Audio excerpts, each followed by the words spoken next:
Okay, and we are live. What's going on, everybody? I'm Nate, back to you with episode 5 already of Trash Talk. That's exciting. Dan will not be joining us today. He's just an asshole, and I don't want him around. So, hey everyone! Unfortunately, that's a joke. Yeah, That's unfortunate. Can't get rid of me yet. I guess not. One day I'll find a reason. Yeah, and one maybe we'll ship you off to Siberia or something. You know. No, How are you doing, please. Dan? For the love of God, please, damn, damn. Yep, my reaction every time I see your name pop up a notification. It's like, hey, you want to join? For the love of God! Damn. How the hell are you? Things are good. So nothing really too meaningful or special this week. Just kind of an average work week, you know. Yeah, it's been a slow week. They watched Ahsoka. Oh yeah, of course. But how could I ever forget Ahsoka? Yeah, we got some interesting things to talk about. We got things such as the audience. I believe the test audience for Aquaman 2. They walked out due to a specific scene in that film. I don't know if you have heard about that. Not until like 5 minutes ago. Okay. But I read the general gist of it. So yeah, there's a specific scene that people didn't like apparently, and I can't wait to get into that. That one's exciting. We also have Leslie Jones on her bullshit again. Just came out of nowhere. She's just, I guess she's not getting enough attention, so she needs to say something. What else do we have? We have Tatiana Maslany, whatever. She-Hulk. She played She-Hulk. Apparently, she's upset that she's not getting paid more, or she's not getting paid as much as an actor for that One Piece. So I don't know where she's getting it. I don't know how that relates, but we got some things to talk about, and some stuff in the video game space. Microsoft trying to pretty much trying to be the Disney of the gaming industry. So yeah, we got quite a show. What do you want to talk about first? Quite a show. I think let's do Aquaman. You want to talk about Aquaman? Yeah. Okay. I think that's a good opener. So depressing. Yeah. So how much do you know exactly outside of the audience just walking? Why? Yeah. So I mean, just briefly read about it. I didn't actually, do any research, but from what I've heard is that I guess in the comics, what's the bad guy's name? Is it like Manta, right? Black Manta or something Black like that? Manta. Yeah, Black Manta, I guess, apparently kills Aquaman's son, like a baby. Yeah. And I guess they did that in live action, which of course people are not comfortable with. So is that right? Is that the Yes. So share my screen here. So basically, you pretty much just said it. The audience is upset because there is a scene involving as a baby dying.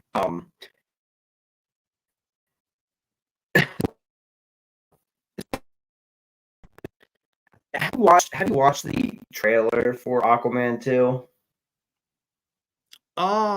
Trying to think. I think yeah. It all kind of blends. I watched the trailer, the teaser for the trailer. So I didn't actually watch the trailer, but what I got from it is that it's not necessarily it's not necessarily a serious movie, right? It just seems more like your typical MCU kind of movie where it's just like, oh, it's fun, it's happy, whatever. But apparently, apparently, Aquaman's son dies. So, Yeah, well, but that's yeah. where I feel like they're tone deaf, because the first Aquaman was pretty fun and chill from what I remember. There wasn't really that much serious going on. Right. I mean, yeah, I guess I had a little bit, with like his mom and dad, but like nothing really too serious. I mean, it was more lighthearted. And then I feel like this one seems to be, you'd think at least would be similar, lighthearted, but Right. I don't know. Yeah. So this article on social media, the movie scooper account My Time to Shine Hello backed up a recent claim made by Grace Randolph that viewers have been walking out of free test screenings for Aquaman and the Lost Kingdom. According to rumors, viewers were particularly appalled by a scene depicting the death of Aqua Baby, the son of Arthur Curry and Mara. This is something many DC fans had been fearing, as in the comics, Black Manta callously killed the child. So, listen, I don't necessarily, I think there are things that you probably shouldn't put in a movie. Well, I don't want to say it like that. I mean, I think there are specific movies that I feel like you should put scenes, like really dark scenes like that in movies. Like we've seen it in other movies and shows. Game of Thrones has done it. Rambo, the fourth Rambo movie, literally shows guys fucking throwing babies into fires, stuff like that. I think there is some truth to people feeling uncomfortable with those scenes, but I also feel like maybe those were just used as an excuse to just leave the theater, because it's not. I guess it's a weird thing to do in the sequel to Aquaman, especially when you're pretty much wanting your DC films to be more lighthearted and fun. Yeah. I don't know. Well, for me, I think it, well, I'm trying to say this. I think it just depends on how it was actually portrayed. Right. For me personally. Because, like, if it was like alluded to, then it's like, I don't know. To me, it's like, I think that's interesting character development. It's obviously tragic, but I mean, superheroes go through tragedy sometimes, I mean, I don't know. Like, you know what I mean? I guess I kind of feel torn because I get it. Superhero movies should be fun and lighthearted, but on the other hand, I kind of like some actual real drama too, and sometimes things are tragic, I mean, yeah. So like, you know what I mean? Honestly, I think these DC films, and the thing is, and I've said it before, but DC has always been primarily, adult. Well, I don't want to say it's been more mature. It's definitely been more mature than Marvel. And yeah, there are some dark things that happen in these DC comics. literally the Joker cuts off his cuts off his face in a comic and puts it on the wall of his jail cell to taunt Batman. Yeah. Yeah. And then we talked about the whole fridging thing. Green Lantern's girlfriend at the time, she was found in a fridge, dead. Like, I forgot that was a term. That's right. Yeah. I was like fridging. I was like, oh, that's right. Right. So, I mean, it happens, but here's the thing: like, they need to start advertising it that way. They should probably start advertising like, hey, this is going to be a little darker. This isn't going to be a necessarily fun adventure for our superheroes going forward, or this is going to be almost for adults. So I think there's the possibility that the test screenings, like these test viewers or whatever, the test audience, I think it's possible that they were expecting it to be a fun movie, like, and oh, there's a baby, that's cute and everything like that, and then they kill off the baby and it just ruined it for them. There's a lot of people, especially these people who are wanting these superhero movies to be fun, the MCU shows of the world and all that stuff. They expected it to be fun and cute and all this other stuff, and then they got upset. Personally, I don't necessarily have a problem with it. Yeah, it makes me feel uncomfortable, but that's kind of the whole point, right? You want to feel, they want you to feel a type of way. Yeah, and that's what I'm trying to say is that, like, I think, it depends how it's executed, because obviously, some movies can get very graphic and it's like no one wants to see that. That's right. Ridiculous. Right. And I think, but I would imagine for a movie, because it's not rated, it's what is it? It's rated what, PG-13? I'm pretty sure it's PG-13. Yeah, so I mean, it wouldn't obviously depict anything graphic. Yeah, we're not going to see the baby actually die. That's what I mean. Like, you wouldn't hear or see anything. It would just cut away, I'd imagine. Yeah. So I mean, yeah, I think essentially that's what happens in the movie. And I think I do genuinely believe. And again, maybe it is rated R. I don't know. I doubt it. I don't think it is. It wouldn't make sense. I very highly doubt it. It wouldn't make any sense for it to be rated R. But I think it's one of those things where it's just an overreaction. Like people expected it to be happy and fun, and then something like that happens, and they didn't care. All they know is, oh yeah, the baby died, and I can't watch this movie anymore. I'm just upset and depressed, and it's like, get over yourself. I do think there are a lot of people that are just overreacting. They're fucking weird, they can't handle a little bit of a shade of dark, in their movies anymore.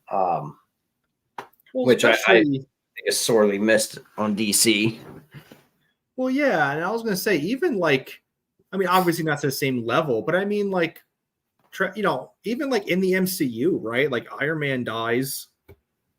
Yeah. You know what I mean? Or even, obviously this is, was influenced by real life events, but Black Panther, like, T'Challa died in universe, Yeah. So I mean, he died from a virus of unknown origin. They literally had him die from a virus. I was gonna say, from a virus of unknown origin. Unknown origin. But that was I hated that. But yeah, go ahead. But I was just gonna say, like, and again, I mean, I know it's different, obviously, when comparing an adult character dying versus a child character dying. Right. But still, it's like there's in any story, I think there's always a little bit of tragedy or a little bit of drama. I mean, otherwise it's just nothing matters. You know what I mean? Right. Like, if everything is lighthearted all the time, then nothing matters. Nothing means anything. Listen, it wasn't that long ago. 2017, 2019, when we were seeing kids get killed in a Stephen King movie. Yeah. We're still seeing kids get killed in movies. Granted, those are rated R movies, and that's fine, but it's happened before. It just, I think people need to stop being so sensitive, because at the end of the day, it is a movie. And yes, I agree that I don't like seeing, especially babies, dying in film. I don't like when they actually show it. It makes me feel uncomfortable. But guess what? That's kind of the point. I mean, sometimes, like I said, some movies go a little too far. Yeah, Mother, yeah. Yeah, yeah. I didn't like that. Yeah, they went a little too crazy with that one. I didn't like that. So there's a way they can go about it, but at the same time, I doubt they actually showed the baby dying. There's a scene that I saw in the teaser. I think it was the teaser. The teaser trailer for the trailer. Where I guess the lighthouse that his dad lives in was on fire. So I'm assuming that his dad's going to die. And I'm assuming the implication was that his son was also in that house. So, I mean, maybe that's what it's going to come down to. But from what I understand, they might be removing that scene now. So they might change it, rewrite it so like his son doesn't actually die. Because of course we can't have a little bit of sacrifice, a little bit of drama, if you will. We can't have it be too serious now. I mean, come on. Yeah, that's what I mean. It's like tragedy happens, dude. I mean, look at No Way Home. Like Aunt May died. That was sad. The villain killed her. I mean, and again, I know it's different in terms of adult character versus kid characters, but I mean, it's still the narrative point. I mean, that happens. The villain's gonna hurt someone that the hero loves, and that causes obviously a major conflict. Mm-hmm. Yeah, and it also comes down to consequences. Like every action that the heroes have consequences. We've seen that with Spider-Man time and time again. We've seen that with Batman. We've seen that with all of these characters. Superman, it happens. Like consequences are a real thing, and I think it's important to have stuff like that. And I think for a movie like Aquaman, you don't traditionally think of Aquaman as like a serious character. I mean, he was the butt of every joke when it came to comics for years. Right before Jason Momoa was cast as Aquaman, like everyone was shitting all over Aquaman. The thing is, I think something like Aquaman, if we wanted, it kind of goes down to it kind of reminds you of like the whole like sibling rivalry with like, okay, my brother's king and I have to destroy his world. I have to do everything that I can. It's that classic like Game of Thrones style where it's like, oh yeah, he's a king and like I'm gonna tear his whole world down, that sort of thing. That's kind of how I look at it. I don't necessarily think that's a bad thing. There have been terrible things that have happened in the name of sibling rivalry or just revenge, Yeah. And I think and I mean, I'm not the biggest fan in the comic. I don't know too much, I guess, but from what I've ever heard is that I think Black Manta is supposed to be his like arch nemesis. Yes. Right. Like that's like the big, that's like the Green Goblin or the Joker, that's like the big villain for him. So again, it makes sense that you'd want to stay truthful to the, at least, somewhat truthful to the comic and also introduce real tragedy. I mean, yep. Yeah, and the idea that so like literally at the very beginning of the first movie, he leaves them both like he gets all these guys, Black Manta before he becomes Black Manta was with his dad, and they were holding these guys on a submarine hostage, and essentially Aquaman saves all of them, and his dad gets trapped under some debris, and the fucking water's filling up, the sub's filling up with water, and Aquaman could have saved him but didn't. He's like, look, you guys got yourselves into this mess and you can get yourselves out. And he also said, like, oh, this is your son. That's a terrible thing, and he pretty much just left them for dead, and it was kind of a cool way to start the movie, because I personally I think it kind of shows like, okay, maybe like, yeah, he probably should have saved him and dealt with the punish him later, I guess. But it was just the fact that he was just like, no, that you're doing this, you brought your son into this whole mess, like whatever. So I do get that, but yeah. And again, I think he just, it really makes it, a very heartfelt and emotional and personal like story for Aquaman, because again, I think a lot of people, want these movies just be fun and full of jokes. And it's like, no, you need real moments in there. I mean, when Gwen Stacy died, that was a big moment. You need that.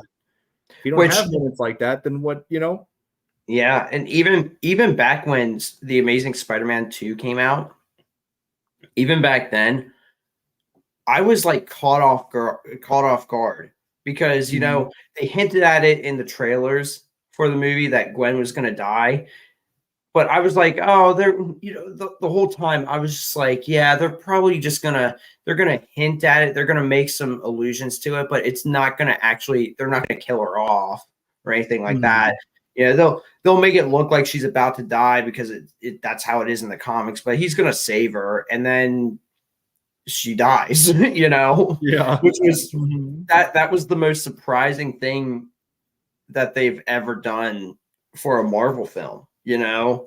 I didn't think they would ever go that far, and they did. And I think you need moments like that because, again, actions have consequences. Whether they're good or bad consequences, they're going to have consequences. So I think a lot of people need to get out of the mindset of, oh, I want this to be fun. I want this to, I don't want to be sad or depressed. Well, sometimes the world is sad and depressing, and you need moments like that. And it kind of goes, by the end of the movie, you want to feel like this character has been on a journey. This character finally gets their revenge, and they are unleashing. Like, if they keep this in, I want to see Aquaman just fucking beating the hell out of Black Manta, just, whatever. Because that's fun to watch, Yeah. And kind of like you said, it's like, these characters, like, you need them to go through a journey or an arc. If everything is pretty much perfect, then it's just a chain. It's just a chain of events happening. Like, there's no actual meaning behind any of it. Like, sometimes your characters have to hit lows in order to bounce back. That's part of the fun. Yep. Yeah, and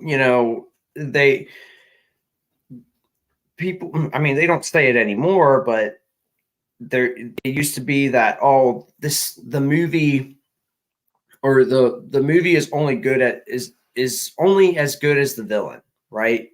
And I do think there's a lot of truth to that. I mean, look at The Dark Knight. Heath Ledger's Joker was amazing in that movie. And a lot of it was because, well, his acting, and the writing for the character. Because he really puts Batman through the ringer in that movie. And makes him go out almost breaking all of his morals all of his roles, you know. And the girl that he loved died. He literally had her killed. And you know, it was just like he was really put down and just hurting, and a lot of that was kind of echoed in The Dark Knight Rises too. A lot of people like to hate on that movie. I don't think it's. I think that movie gets so much hate for no reason. Yeah, I think it's fine. Yeah, I like the movie. It's not the best one, but I like it. But you know, the whole point of that movie and The Dark Knight even is, you know, he's beaten down so much throughout both movies that when he finally comes up, The Dark Knight Rises, he finally rises and he's back, and it's so rewarding to see, because you want to see the character, you want to see the hero get beaten down only to rise back up, because it's so rewarding at the end, you know. Now granted, I hate how he rose in The Dark Knight Rises. Yeah. Yeah. Oh yeah, let me you know, punch her back into place. I was gonna say, break my back. Broken, but like here, you know. Yeah, break my back, heal up in like a week, and then be good to go. Yeah, but it's true though. Like, you know, the end, the when he fights Bane the second time, right? Like, it's not nearly as impactful if we didn't have that first time when he loses and gets his back broken. You know what I mean? Like, you know, you need your characters to fail so that when they succeed, it's impactful and it's meaningful, you know? Yep. So yeah, like I said, I just think at the end of the day, you know, as long as this Aquaman scene isn't graphic, which again, I very highly doubt it, PG-13. Yeah, I agree. I think in terms of subject matter, like, you know, Aquaman's got to suffer a little bit, you know, like characters have their ups and downs. Every hero has to suffer at least just a little bit. I mean, it happens.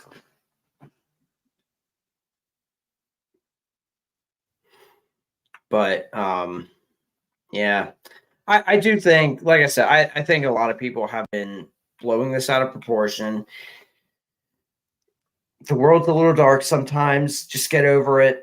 We want to see these characters portrayed the correct way. At the end of the day, that's what it is. I personally want to see these characters, you know, be human, right? Yeah. Like we want to see these characters be human.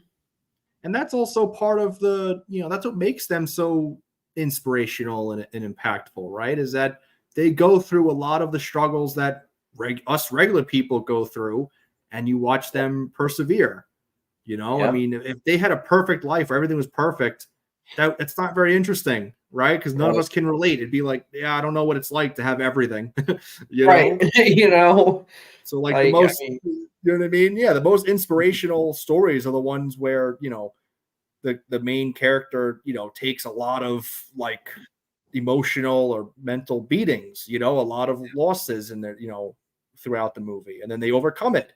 Look at The Pursuit of Happiness, right? I mean, the ending when he finally gets the job and he starts tearing up, I mean, that's so impactful because of the whole movie before.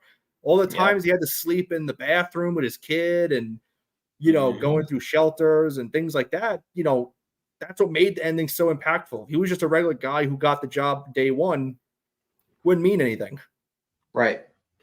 Yeah. And, you know, at the end of the day, you pretty much just said it, you know, it makes the characters relatable. You know, that's the big important thing. You can relate to these characters, and you can actually, when I watch a movie, I like to just kind of think like, what would I do in that situation? And as I'm watching, you know, these characters handle that, and it's like, man, you know, like you talk about The Pursuit of Happiness. It's like he was rushing to get to the shelter before it filled up, and you know, his son dropped his like toy or whatever in the busy streets of Chicago. I think it was Chicago. And, you know, of course, he's like crying to go back for it. And he like gets down. He's like, shut up, shut up. Like, just continues dragging him along. It's like, that sucks, you know, but at the same time, I don't know how I would handle that. Right. Like, yeah. So it's stuff like that. And, you know, again, I personally want to see these characters be human because they should feel like relatable characters, like Spider-Man, like you know, even Iron Man. You know, Iron Man I think is a great example, as a matter of fact, considering the actor that played him and the fact that his character just didn't give a fuck about anything but himself. He just wanted to hang out, you know, party and just spend his money however, and you know, always wanted to be around, you know, these beautiful women, you know, whatever. Didn't care about anything. Then he gets captured and he gave a shit. Finally, he's just like, yeah, no, I got to change how we do things. You know? I mean, even then, like, it's so much, you know, even throughout the movies, it's gradual, right? Like in the first Avengers, I mean, he's picking a fight with you know, Captain America and even Thor. You know, he's very, you know, not headstrong, but you know, like he works by himself and he's kind of selfish still, you know. Yep. And then by the end of Endgame, I mean, he, you know, literally gives his life for everyone, you know. Exactly. So, I mean, you got to have them go through like development in an arc, you know. Yep. And you know, I don't know how much you remember of the first Aquaman movie, but I really liked Aquaman. I think it's a really good movie. What I don't like is there's one section of the movie in particular where they're in a desert, you know, and they go like they find that underground thing. He just felt like the most. That was the only part of the movie where they just made him look just stupid. Like he was just that, you know, traditional, like, oh, you know, the woman is smart and, you know, she's very professional, and like he's just a bumbling idiot. I hated that part of the movie because it felt very out of place. That's the only part where he like felt out of character the entire fucking movie. You know. My thing with that part is just that it just felt so generic. Like, think of a million action movies that take place in the desert, or, you know, for whatever reason. Like, I feel like Aquaman, what makes it so interesting is that it takes place, you know, it's in Atlantis for the most part, you know? Yeah. Well, you know, I was surprised at how much the movie was taking place underwater. I thought it was just going to be like pretty much on land most of the movie, but a lot of movies, it's more or less half and half, you know. I was gonna say, yeah, it's a good bit of it underwater. Yeah, so I was pretty impressed that they actually went and were like, yeah, we want to make this mostly in underwater segments. That was cool. But I don't have a whole lot of faith in this movie personally. But we'll see. I mean, I'm not too thrilled about Amber Heard being in the movie, although I think her role was reduced. So we'll see. We'll see how much she was. Who knows? Maybe she'll die in the movie. You know? Yeah, right. Instead. Yeah. But yeah, I mean, that's a whole other thing, right? How Johnny Depp got fired immediately. Yeah. And then, you know, the whole trial comes out, and I mean, exposes a lot of stuff on both sides, admittedly. Yeah. But she still gets to keep her role. Listen, they both should have lost their jobs. Johnny Depp, he's a psychopath. They both are. Yes. I mean, the man was caught slamming stuff, like kicking cabinets in, losing his mind. Like he's very much a psycho too. They both should have lost their jobs, but of course it was always one-sided. You know, it goes back to the whole believe all women, you know, but then the facts come out and it's like, should we still believe the woman? Apparently. So well, then it's all about forgiveness. yeah. You want forgiveness? Get religion. You get religion.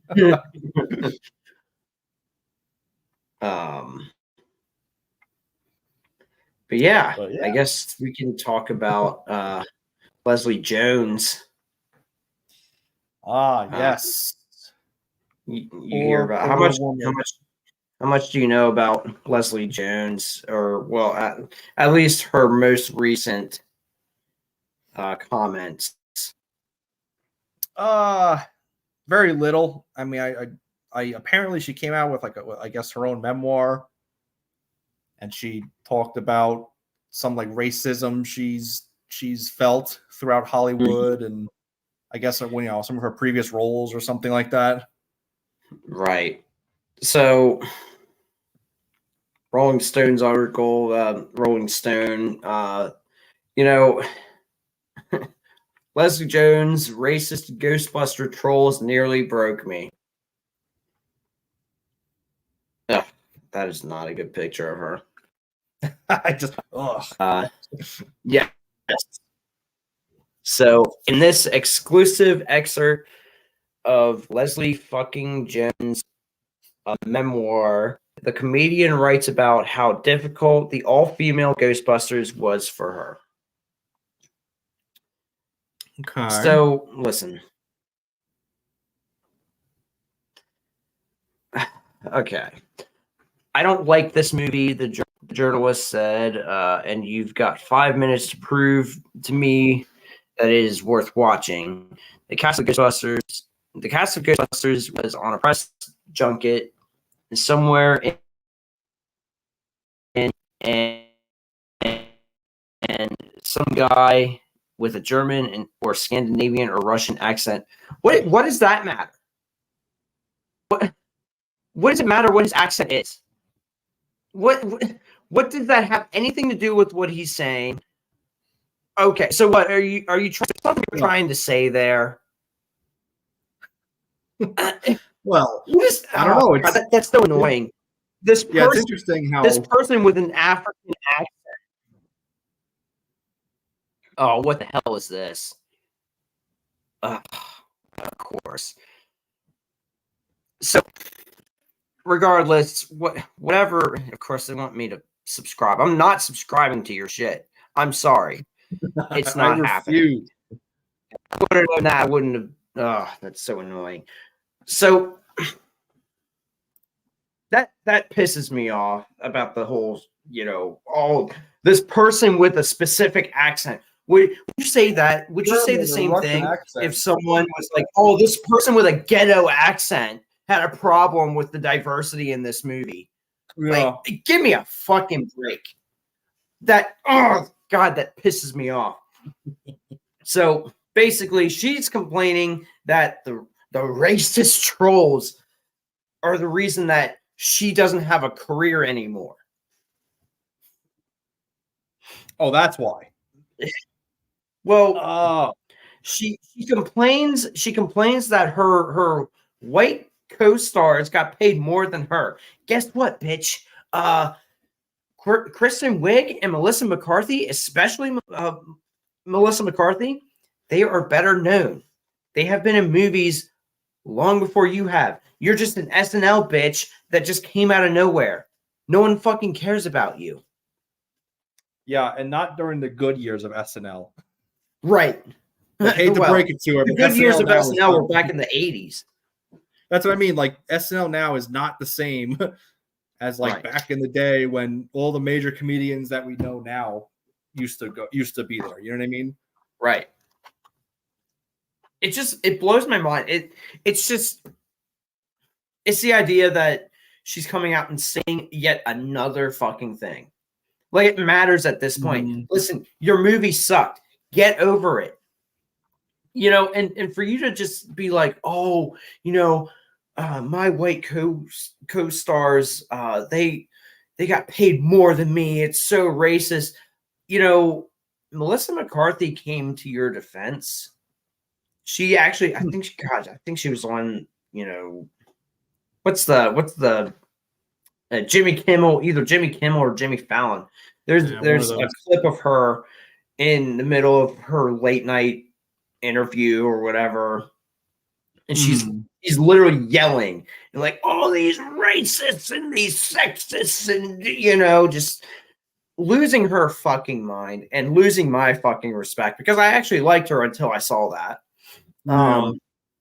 You know, then like I just came to realize that she's just annoying in almost everything she's in. But the thing is, Bridesmaids, you know, I think Melissa McCarthy was in that. But Kristen Wiig was definitely in it. Yeah.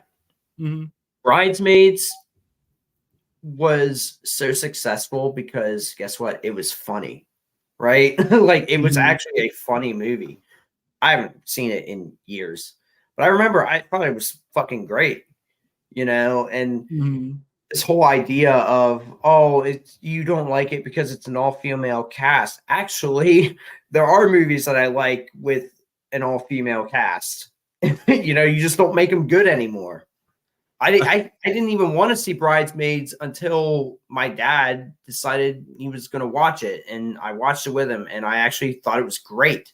You know, you can make good movies. Just, yeah. Well, especially because Ghostbusters 2016. I mean, I don't know if it's actually confirmed or if it's just rumors, but like apparently, like almost 90% of it was like ad libbed. Like they did, you know, it was just kind of like, hey, make some jokes, and so you know the actress is like, all right, we got to make something out of nothing. Yeah. While still being obviously true to like the general story of the movie. Yeah. And again, I don't know if that's actually confirmed or not, or maybe a little inflated, maybe not 90%, maybe a little bit, you know, less. But still, the point is that apparently there wasn't a lot of structure. It was very, you know, like the movie seemed like it was doomed to fail regardless. You know what I mean? It could be four male comedians, and you'd have a similar problem. You know what I mean? Well, here's the thing. When they announced Ghostbusters 2016, like even back before they announced who was going to be in the movie, people understandably got excited because they wanted to see Bill Murray, Dan Aykroyd. I don't know the other guys' names, but you know, they wanted to see the original cast back.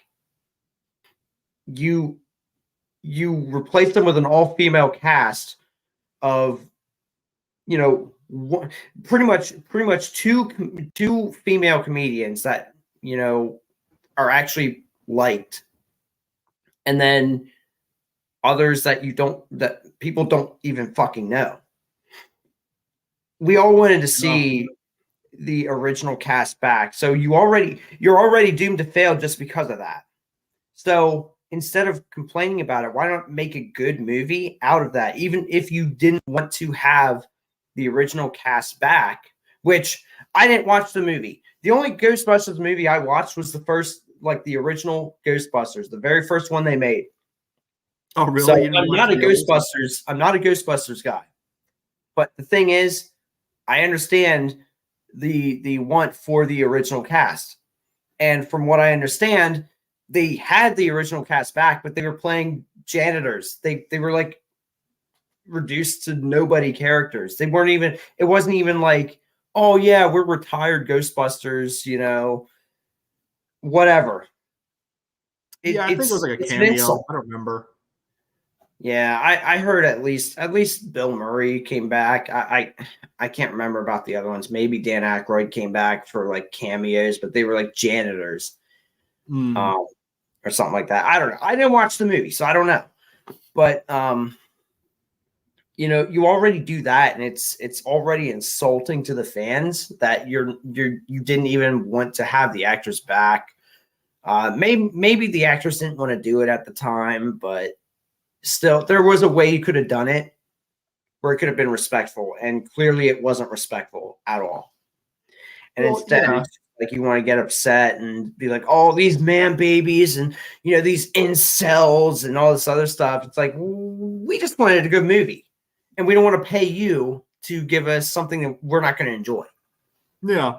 Well, also it's like, especially Leslie's character in the 2016 movie was very was a very I don't know which one to call it, like shallow, just ridiculous take, like, and I mean, I guess like I get it, it's for the humor, but like the original Ghostbusters, the 4 characters were actual like characters. They felt like people, and like, yeah, there's some jokes here and there, but for the most part, they felt real. When you watch the 2016, like everything was so like, I don't know, describe it, just so ridiculous that it just didn't feel like real characters. It felt like an SNL skit. Right. You know what I mean? It felt like the Ghostbusters skit, that them just overplaying everything and making everything a joke, when it's like, yeah, it's not really a good take on a movie in general. Yeah. Well, I remember, so I did watch a clip of, I guess, Melissa. They're in like an alleyway in the 2016 movie, and they're using the gun thing. I don't know what it's called, the thing that they use on the ghosts for the very first time. And Melissa McCarthy's just like, she activates it, and then it's just like throwing her all over the alleyway or whatever, and she's like screaming and being obnoxious, all this stuff. And it's supposed to be, it was intended, of course, to be like, oh, I can't stop laughing, I'm tearing up, whatever, but it just comes off as just annoying and unfunny. But you compare that to when they actually used the gun in the original movie. They're in an elevator, and I think it was the dorky looking guy with the glasses. He had on the thing, and he's basically saying like, oh yeah, this is practically like, if something goes wrong, this could just blow up the entire city or something like that, And like, he turns it on, and Bill Murray and Dan Aykroyd just kind of like, in this small elevator, they just kind of look at each other and then like try to get away from as far away as they can from the thing. And it it's funny, but that isn't, because it's just coming off as obnoxious. Like, when you force yourself to be funny, you stop being funny, right? Yeah, you have to force the scene, that it's not really funny.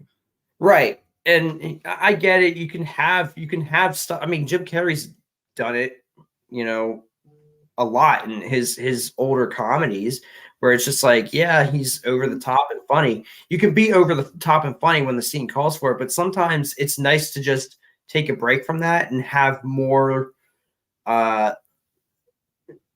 moments that are just like very subtle, and it's like, yeah, you can still laugh at it, Yeah. And I think like, and it's funny, it's one of those things that like, it's kind of hard to like put into, like, to describe it in words, but there is a difference between funny and like cringe. Right. There's no, like you just said, there's no one like way to differentiate them, because like you said, Jim Carrey also does a lot of over the top ridiculous stuff, but like his is funny. Yep. And it's and I mean, maybe it's partially due to timing, or I don't know, it's hard to pinpoint exactly what differentiates them, but the general consensus, right? It's not just us. The general consensus was that movie was Ghostbusters 2016 was pretty cringe. Yep. A lot of the jokes didn't land. Versus you look at I don't know, look at like Bruce Almighty or Liar Liar. Those movies are mostly beloved. I mean, people like it. People loved. Ace Ventura. I was always an Ace Ventura fan. I love that. That was definitely one of my more that was one of my more preferred comedies. But even looking at like Tommy Boy, Chris Farley was always over the top. He was always just like very loud. Let the boy be your dog. The boy be your dog. You're gonna have a lot of time you're gonna have a lot of time thinking about living in a van but down by the river when you're living in a van down by the river. Oh, Love God. so good. Listen, I wasn't around when Chris Farley, or well, I think he might have died a year after I was born. I don't remember, but you know, watching his old comedies and watching his skits on SNL. God, I wish that man was still alive. You know, like I loved that man. I loved his movies. He died December 18, 1997. Oh, really? Okay, so I mean, I was alive. I was Damn, alive. Well, I was alive too. But no, I mean, like, and I actually watched a documentary. I watched a documentary about Chris Farley. It's called "I Am Chris Farley." I don't know if you ever watched that, but that was really. I think it's actually. I think you can watch it free. I think I watched it free on the Roku. Because they do like it's like the Roku channel, and you can watch a lot of free stuff on there. I watched that, and it was so good, and I actually learned a lot about Chris Farley. Apparently he was very insecure about himself, you know. Oh, really?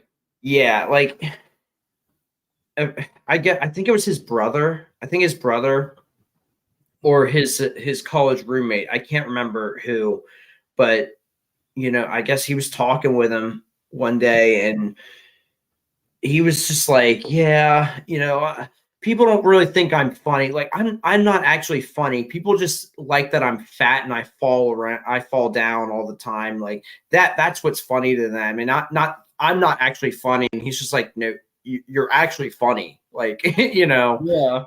It really makes you think about a lot of these older comedians, how it's like, you know, like look at Robin Williams. Clearly he had some demons. Clearly he had some he probably had a lot of insecurities himself. And you know, you really think about it,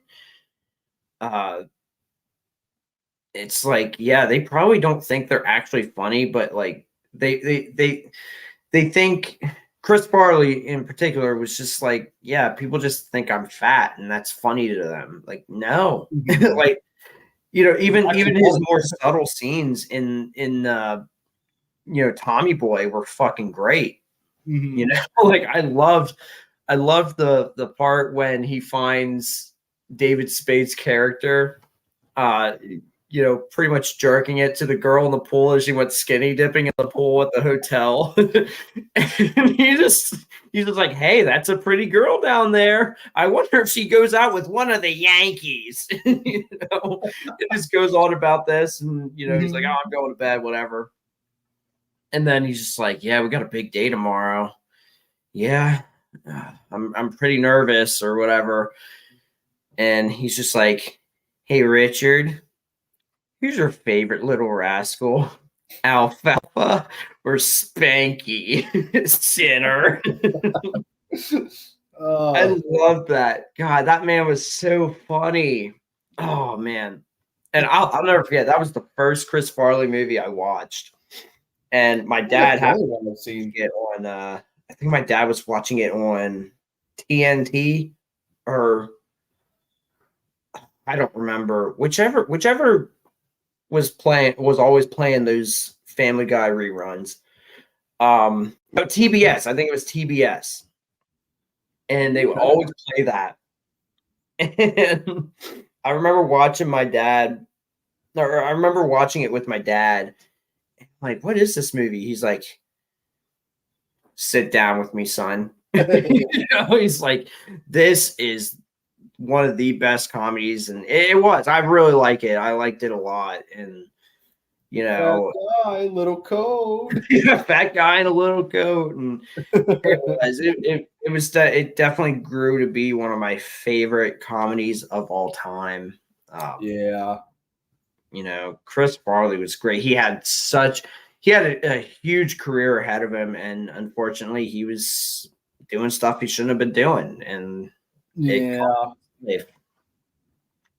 So, did you? I don't know if you. I mean, it's been a while ago now, but like Adam Sandler put out like a Netflix special, and he did a song tributing to Chris Farley. Did you see that? No.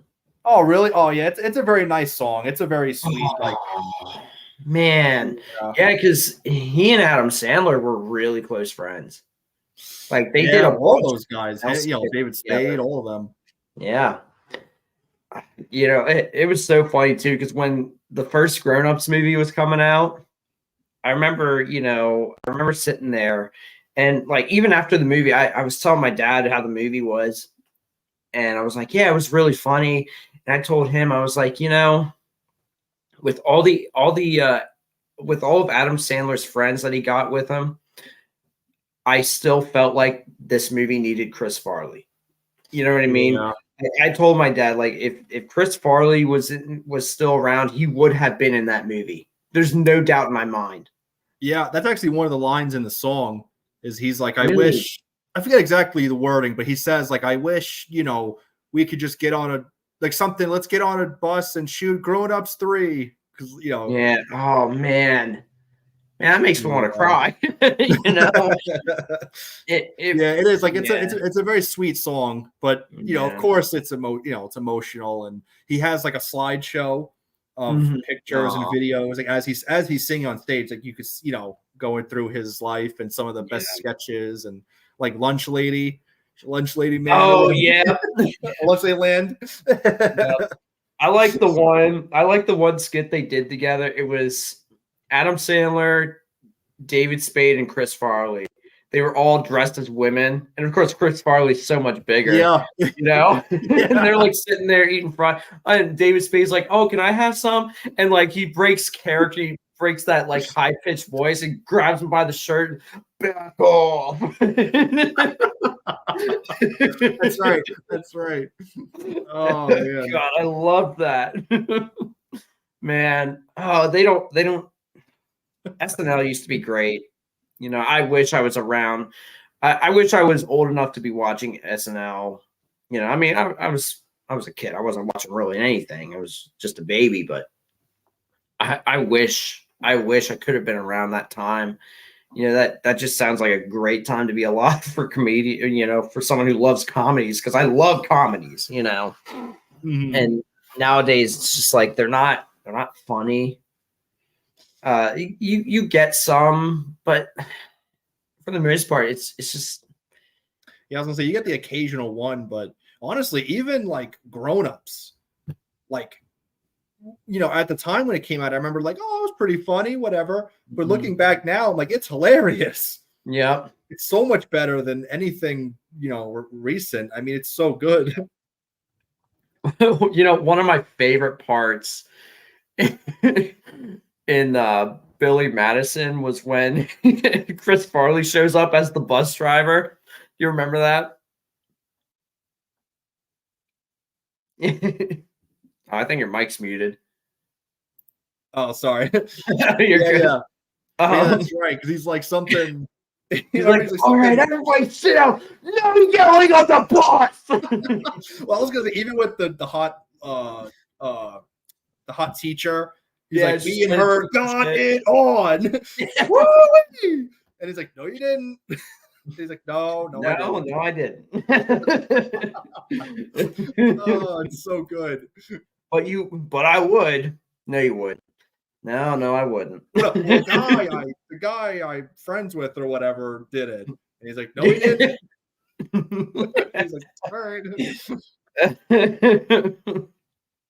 Yeah, Chris Farley was great. Oh, man. It really says a lot, these comedians back then, they had a lot of things they didn't really let people know publicly. I mean, I hate to bring him up again, but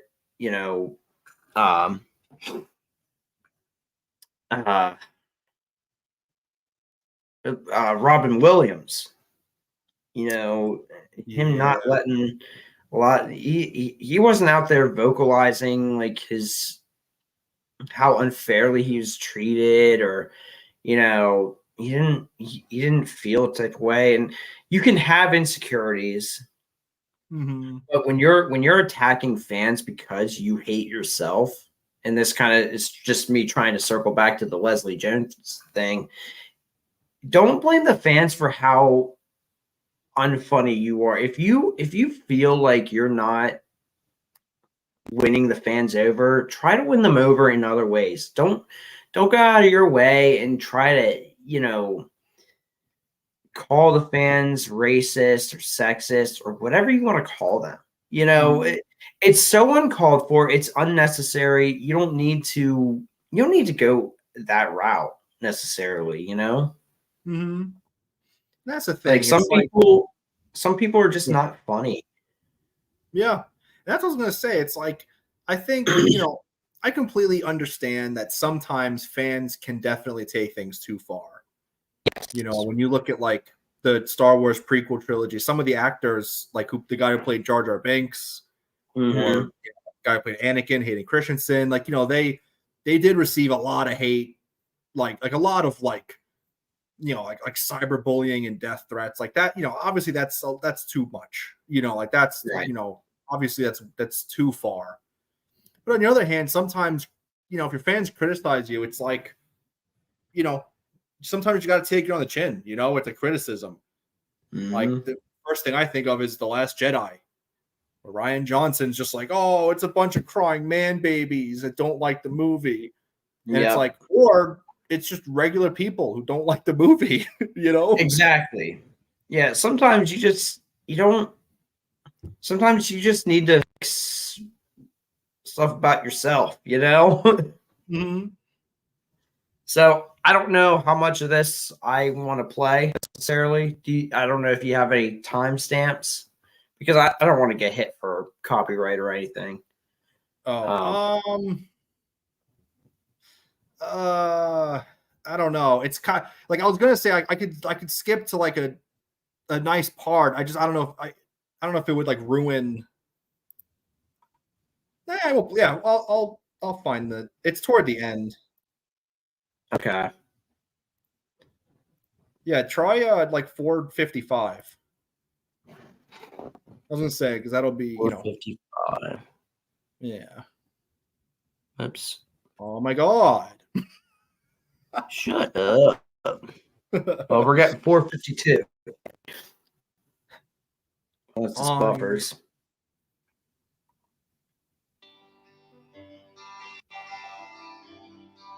Hey, buddy, life's moved on, but you still bring us so much joy.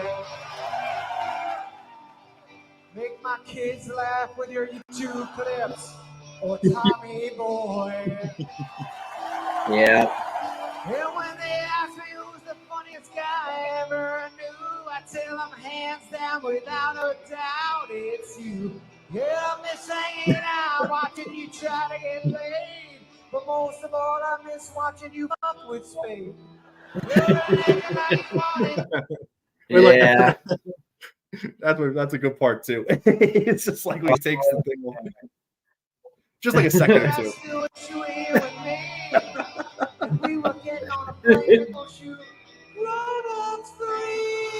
Oh, there it is. Yeah. And like I said, it'll, you know, on your own time you could watch it. Yeah, I'd like to watch that. I'd like to watch the whole thing. Is that like is that from like a stand-up thing he was doing? Like, what was that? Yeah, it was like a stand-up. He did it was like a Netflix stand-up show he did. Because he did a bunch of different, like he did like a stand-up routine, you know, jokes. He did that Chris Farley song. I think he also did a song to his wife. Okay. I can't remember what it was called. I forget. I'd have to look it up. But he did, you know, a nice tribute to his wife. That's another good song if you want to listen to that one too. Did his wife die? No. But it was just like okay. him. You know. I was like, wait, whoa. You're like, whoa. Okay, I wasn't sure about that. Yeah, I'll have to put that on my list of things to watch, because I'd really like to watch that. I'd like to watch the whole thing. I don't want to just watch that him playing that song. I would like to just sit down and watch the whole thing because I think Adam Sandler has gotten too much hate. He's one of those comedians nowadays that gets way too much hate for no reason. I mean, granted, I don't like a lot of his new stuff. You know, I don't a lot of his new movies I'm not a fan of, but I still like him and I still respect him because he's made a lot of good movies that I grew up with. You know, Big Daddy is one of my favorite movies. Yep. Big Daddy, Billy Madison, of course, Happy Gilmore. I mean, The Water Boy, like all those movies I loved growing up. You know, I remember really wanting to watch Mr. Deeds, and then I didn't really care for Mr. Deeds. Oh, really? Yeah. I mean, granted, I'd have to watch it again. But what is it? Growing Old with You? Or is that a new song? Well, no, that's I was saying about like it's like a nice I don't know, like his tribute to his wife. Yeah. Okay. His wife and his kids, and just, you know, that's like how he ended the whole show. You know, it's like a nice, you know, okay. you know, love you and whatever to his wife. Yeah. So yeah, I don't know. Like I said, after the show, you can. Yeah, I'll have to do that. Do you know what it was called? Yeah. It says it here. The I think 100% fresh. 100% fresh. Like, yeah, Adam Sandler, 100% fresh. Okay. Yeah, I really, man, I hate saying it like this because it makes me feel old, but they really don't make it like they used to. Like I loved these old, you know, comedians, these old they really don't make comedies like they used to. Now it's just like they have to force it. And it's just not it, you know. Yeah. That's the thing. It's like it really is like a true skill. Because I've heard that too. A lot of like actors have said that you know, like actually making a comedy is pretty difficult because you have to have like good timing and like, you know, the jokes have to be funny. Like you can't just like say something in a silly way and expect it to land. And you have to deliver it a certain way. Yeah. Yeah. And that's the thing, like, you know, someone like Chris Farley, especially for them only a couple years ago, come out with a documentary about Chris Farley just goes to show the cultural impact he had on the comedy, you know, the comedy scene, you know, and it just goes to show that he was loved by everyone, you know. And like I said, I mean, after watching Tommy Boy for the first time, my dad sat me down and just like showed me a bunch of like SNL skits that he did. And oh my God, I loved it. Man, what a fucking guy. And it's just sad. Yeah. Yeah. He only came out with like 2 or 3 movies that he actually starred in. You know, I've only ever seen one. That's, you know, Tommy Boy. It's it. Yep. Black Sheep's good. Oh, Black Sheep. I haven't seen that. That's good. I like that. I've only seen that once, but I'd like to watch that again. Yeah. Got yeah, but now it's like they're always afraid of, you know, offending people. Have you ever watched Airplane? No, it's a movie that came out in like the early 80s. It has Leslie Nielsen. Did we? Maybe not. I don't know. No, I don't think so. I'm trying to think. I remember having you watch The Naked Gun. Maybe that's okay. So no, I didn't see Airplane. Airplane. We have to watch Airplane. That movie was there's a part there's a part in the movie. There are these two black guys, and they have like they have like really they speak really ghetto. You know, they speak, yeah. It's very over the top, but like every time they talk, I want to see if I can find it. But every time they talk, they put subtitles on. Let me see if I can find it real quick. It's so good, and it's like people would lose their minds today if they did that. Right nowadays. Oh my god, it was just fucking hilarious. Let me see if I can pull it up here. that kind of reminds me of like, I mean, you're not really I don't know if you probably weren't really ever a fan of like the wrestling, like WWE, WWF stuff. No, not really. I was gonna say there's some stuff like where back in the day they would like, make jokes like that, make jokes and like it's like, yeah, nowadays they couldn't do it. No. They would, you know what I mean? Like now it's it's PG. They can't make jokes like that. Yeah. Oh, here we go. Yeah, we have to watch this movie. It's so good. If it'll load here. Man, I just don't understand. Like, why can't we bring stuff back like this? Yeah, let me share my screen. You'll love this. It's so fucking funny. Yeah, dude, Naked Gun was so good. Yeah, I liked Naked. Oh my god, Naked Gun is so funny. That's another movie my dad showed me, and yeah, it was so fucking good. And it's funny because I only know him from the Scary Movie, like, I guess 3. He's you know what I mean? So he's like the funny. president.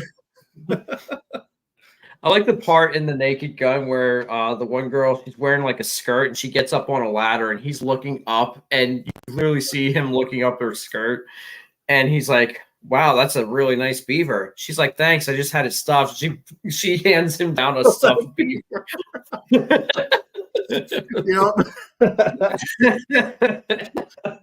Or the statues. Yup. Yeah. He's hanging on,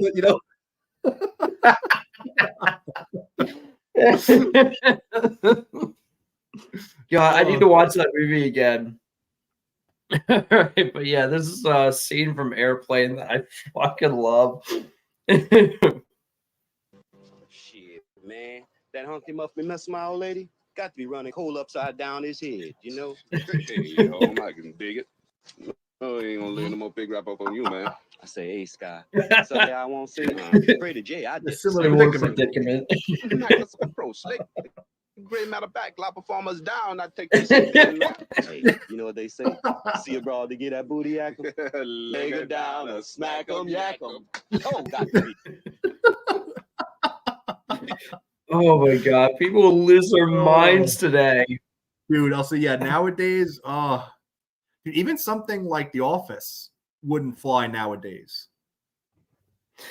Yeah. You know what I mean? Like some of the jokes there, unfortunately, that wouldn't fly. Well, yeah, nowadays. they actually removed some of their episodes. At least one, either 1 or 2 episodes of The Office they actually removed. Oh, or really? it was edited. Or maybe it was edited. But yeah, there was like one in particular. I think it was for either Christmas or Halloween, one of their Christmas or Halloween episodes. I think it's supposed to open up with I think it's Michael Scott. I didn't actually watch the scene. I can't find the scene, to be honest. But there's a scene where Michael Scott apparently he does the blackface thing. Really? Yeah, like I think it's Halloween.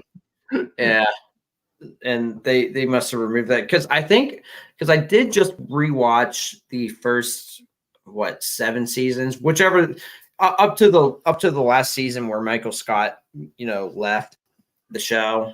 Season 7. season 7. So I rewatched all of them, and there was one Halloween episode that, because every episode always starts out, it has like a skit that happens right before the intro. And the one Halloween episode I watched didn't have that. So it makes me wonder if that's the episode and they just removed it.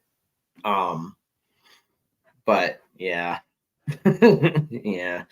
It's unfortunate, but I kind of want to go and get like the old DVDs of the show, because I just got it on. I got the shit on Vudu, so of course they removed some stuff there. Any of the recent Blu-rays, I'm sure they removed some of the more offensive jokes. Apparently, they did that with "It's Always Sunny in Philadelphia." I've never watched that one. Yeah, I've never watched it, but I'd like to. Funny. But, I've never seen that show, but there's always memes from it, Like anyway, I start blasting. Anyway, I start blasting. Yeah, I'd like to watch that. I always thought it looked stupid, but the more I think about it, the more I'm just like, I think it would be funny. I do genuinely think that would be funny, and I might actually like it, because I didn't like The Office when it first came. When it was coming out, I thought it looked stupid. I would never watch it. Now I actually would. So maybe you'll change your mind on Friends.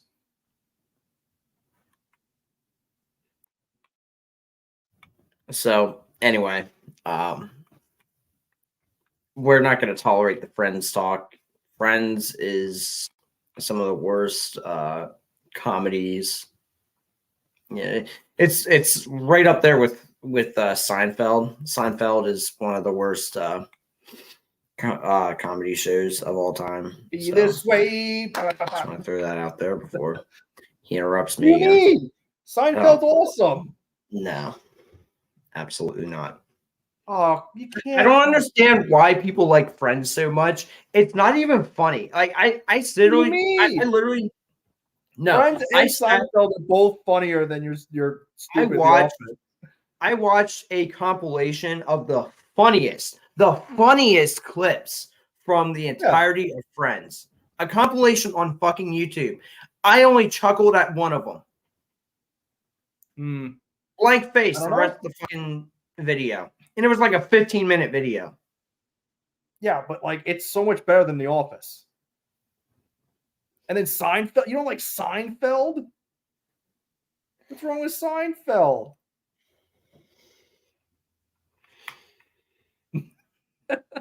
So I want to go into this next topic. I want to go for this next topic here. Just depressed now. I don't even know what to say anymore. Gonna be this You're way. A lost cause. Your job's a joke. You're broke. So, have you heard about Tatiana Maslany getting upset about? Bust down, Tatiana. What?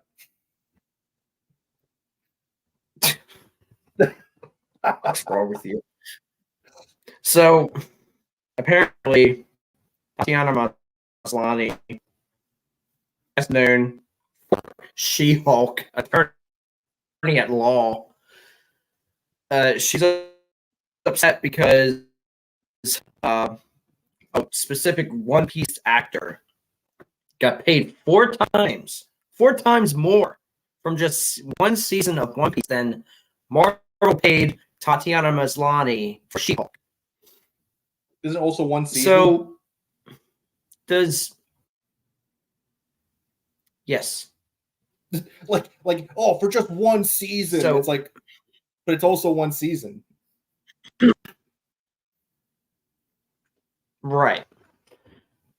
So Elichiro, I don't know how to say that. I'm sorry. Oda's masterpiece, One Piece, is gaining fame not only in manga and anime, but also in the live-action series by Netflix. Since its release, it has broken a lot of records within the first 2 weeks. The series has received the same love from the fans as they have for the.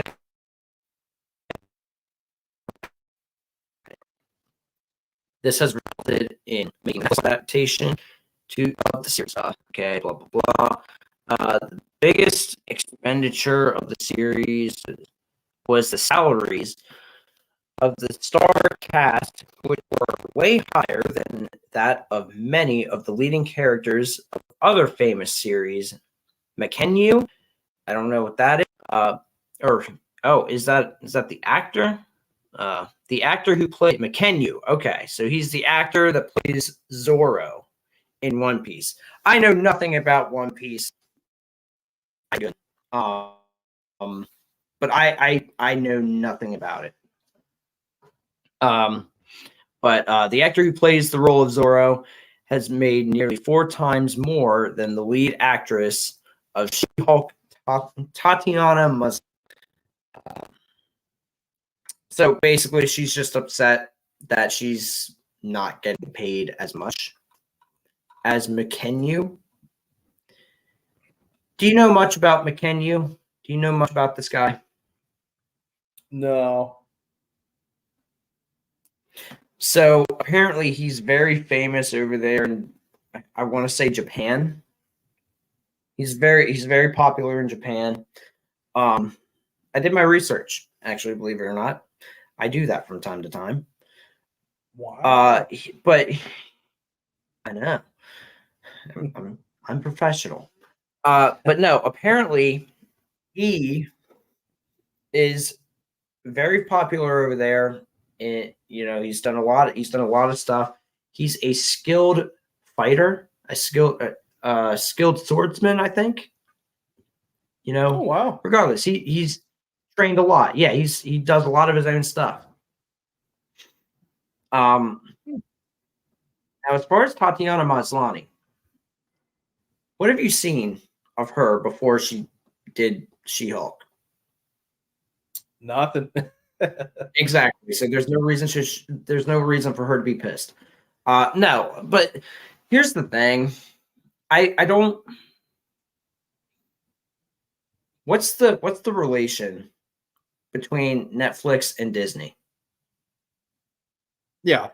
Well, my biggest thing with her trying to compare them, which is silly, is that she played She-Hulk in a failing Disney-owned MCU, right? Like Phase 4, Phase 5.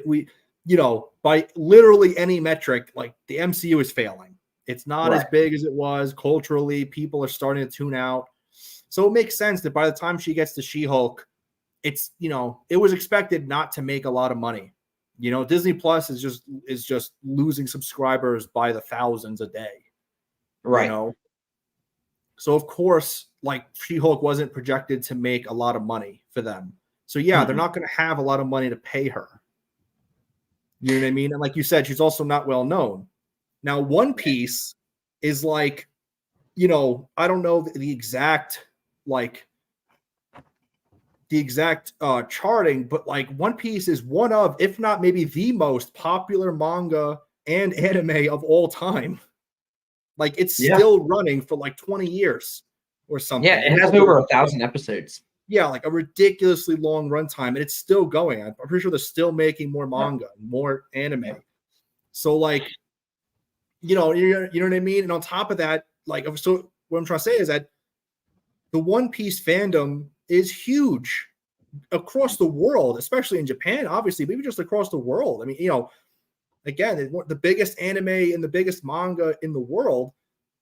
So of course the live action adaptation is going to have a lot of eyes on it.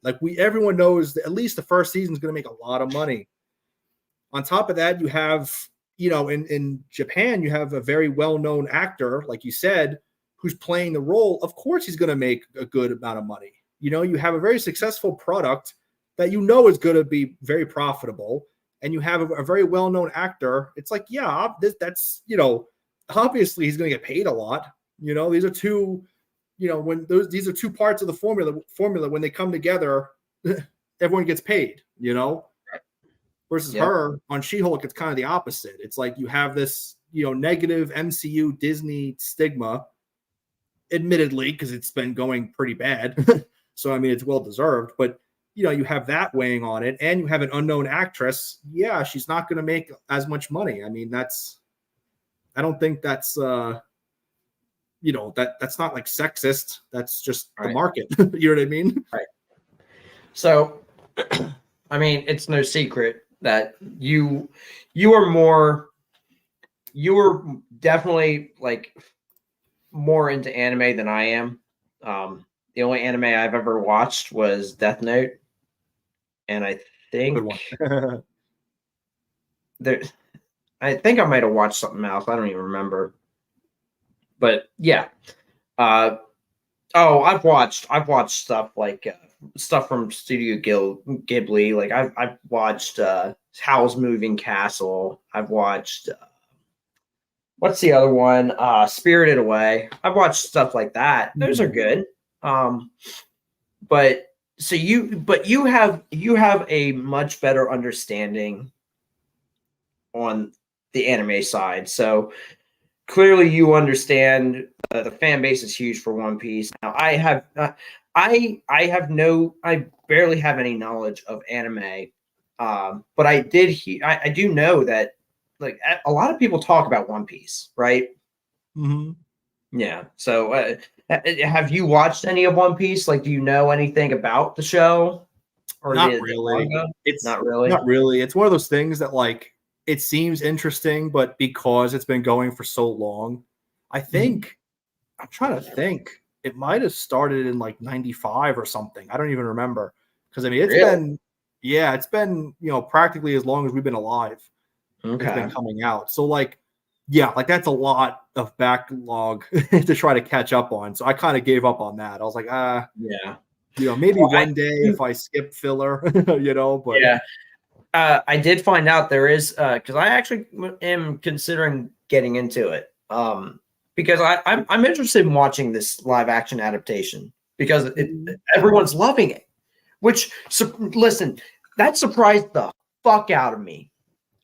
Because Netflix has gone and done live action adaptations of these anime shows. Like they did it with Death Note. They did that live action movie, and they're doing another one. By the way, they're doing another live action Death Note. They did Cowboy Bebop.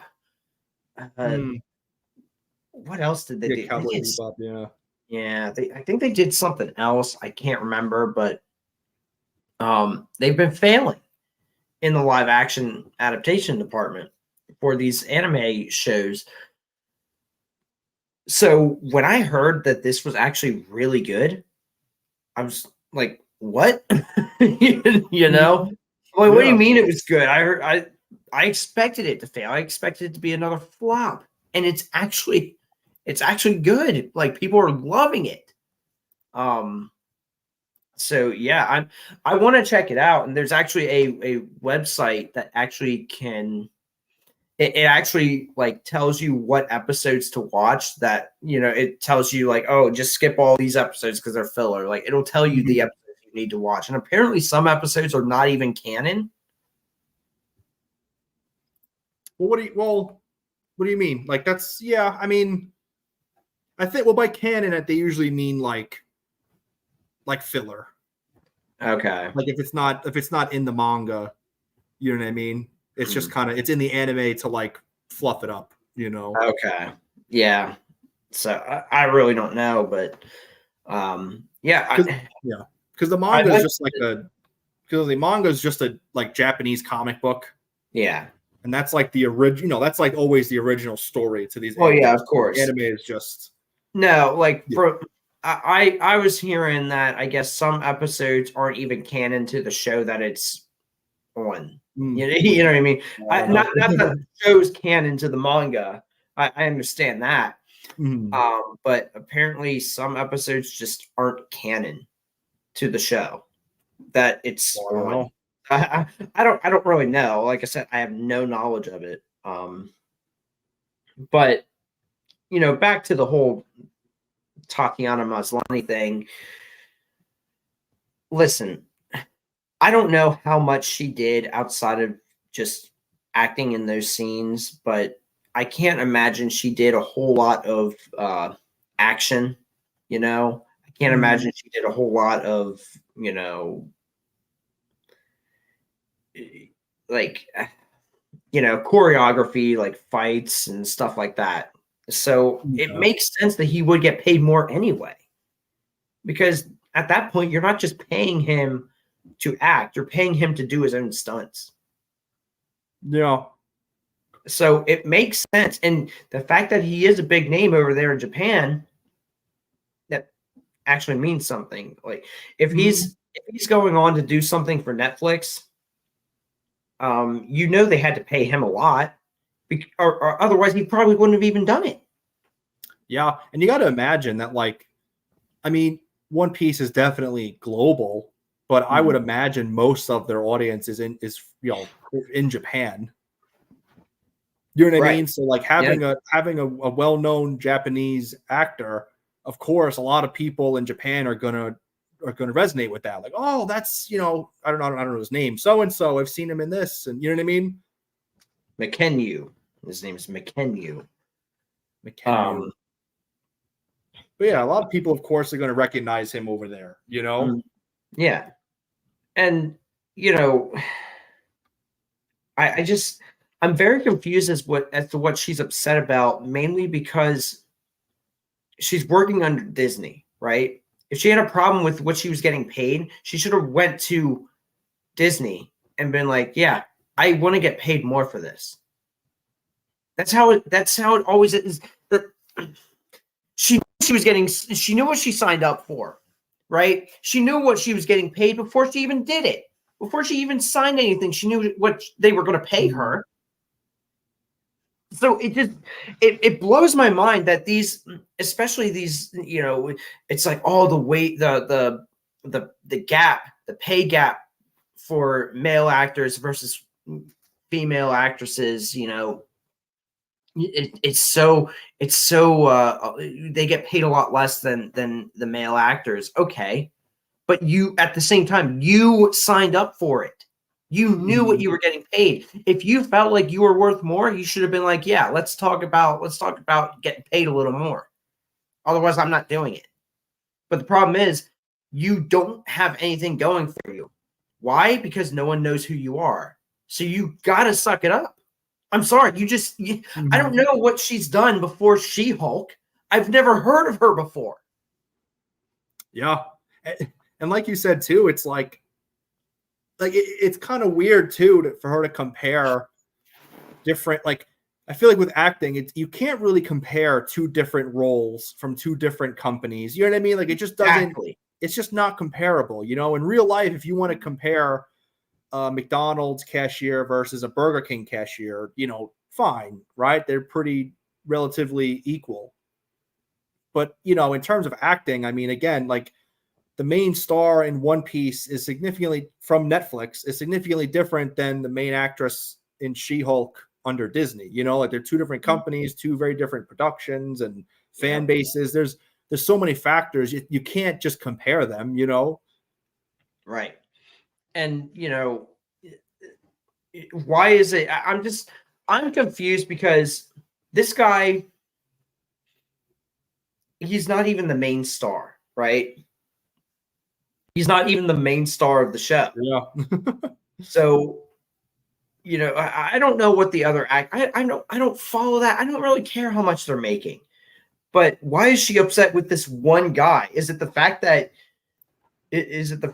someone, like, she was the main character? You know, she was playing the main. Excuse me. She was playing the main character, and she still wasn't getting paid as much. And maybe that's what she was trying to get at. But at the same time, she's working under Disney.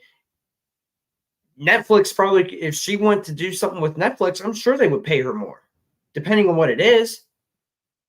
You know, like if she compared her role to, like, I don't know, maybe like what's his name? It was another Marvel property. Yeah, I was gonna say like Moon Knight or some other Disney Plus show. Like, if you want to try to compare it to that, I mean, maybe. I mean, again, there's still other variables, but at least it's more comparable. It's under Disney. Right. It's under the same IP of Marvel.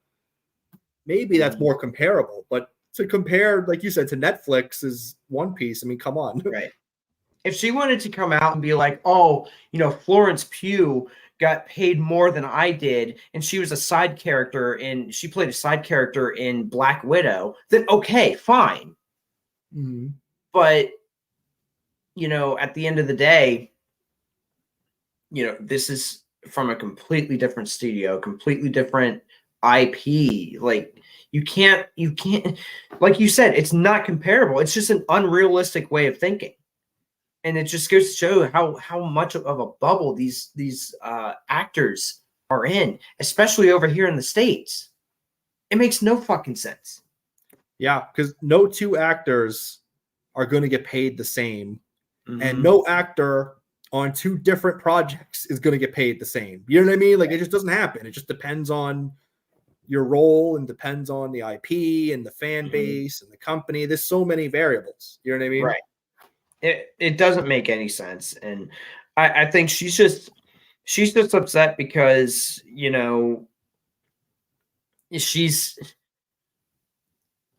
I think it's a lot of it is jealousy. She wants to be this big star and she's just not, and now she wants to play the victim card, essentially. Like, oh, I don't know why I'm getting paid less than this person over there. It's a jealousy thing. That's what it is. Well, it's a very common excuse, right? That's always the excuse. And not just, I'm not saying not just women, but like in any kind of like any of these kind of Hollywood situations where it's like, oh, I didn't get paid enough. Well, that's because of, whatever external factor that means nothing. Right. Like it's like sometimes, the thing you start in just didn't perform well, like it happens. Yep. It has nothing to do with your, your race or your sex or anything like that. It's just sometimes, it's a flop. It is what it is. Yeah. Yeah. And I mean, it's like if you hate it so much, don't be like this fucking guy here. Please! Damn! Damn!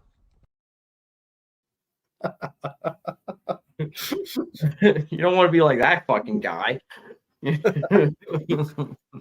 That's me when I get the invite to join this. It's just, oh my God. I really want to know what the context of that was. Well, apparently, so I actually, funny you should say that because I looked it up last night. Really?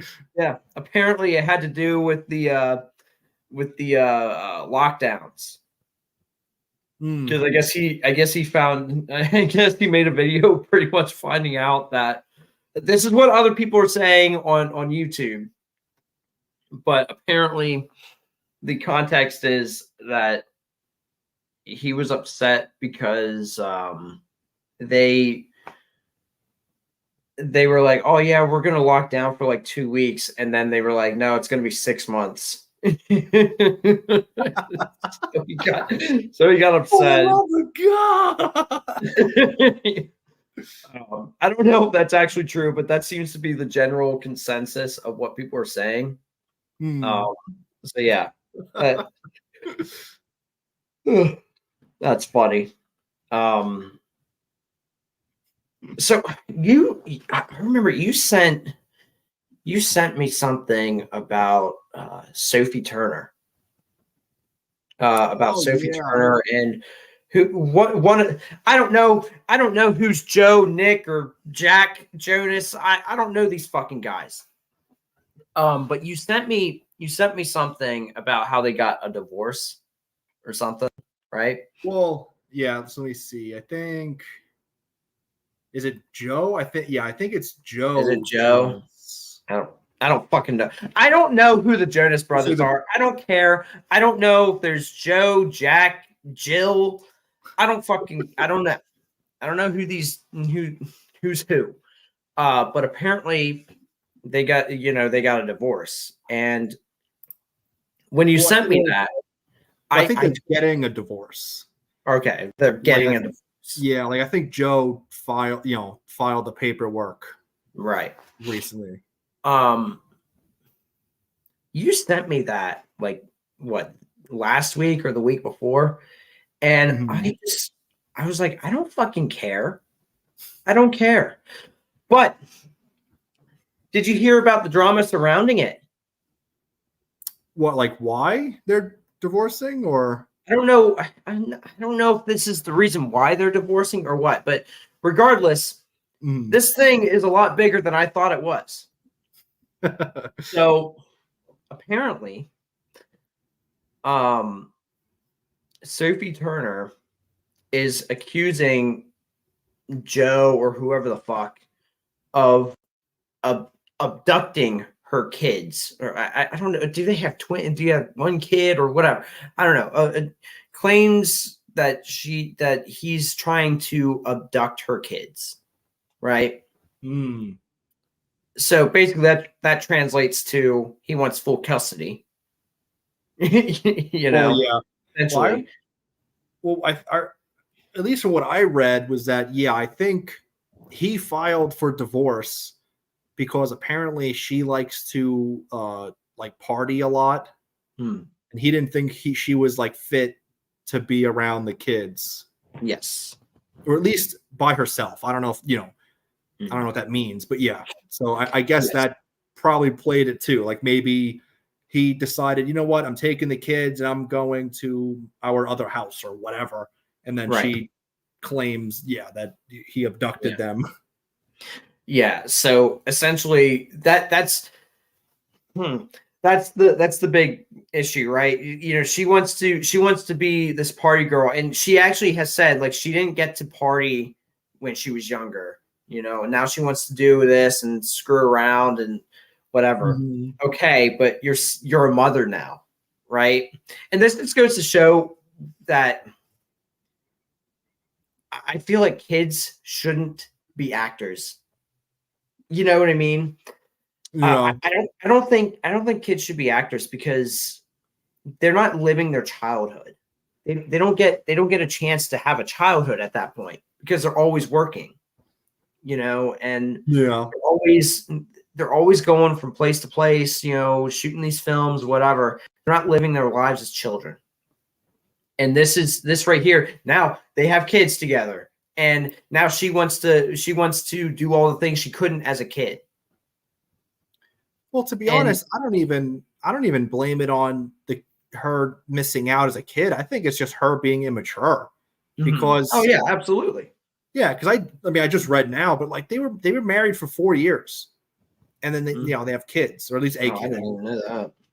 But yeah, so it's like, dude, like it's like, come on, you know what I mean? Like I get it that maybe she wants to have fun or whatever, but at the same time, there's nothing wrong with that. You got to grow up at some point, Right. See, especially when you're married. That's the thing. There's nothing wrong with you going out and having fun. That's fine. But that shouldn't be your main priority, especially as a parent, you know?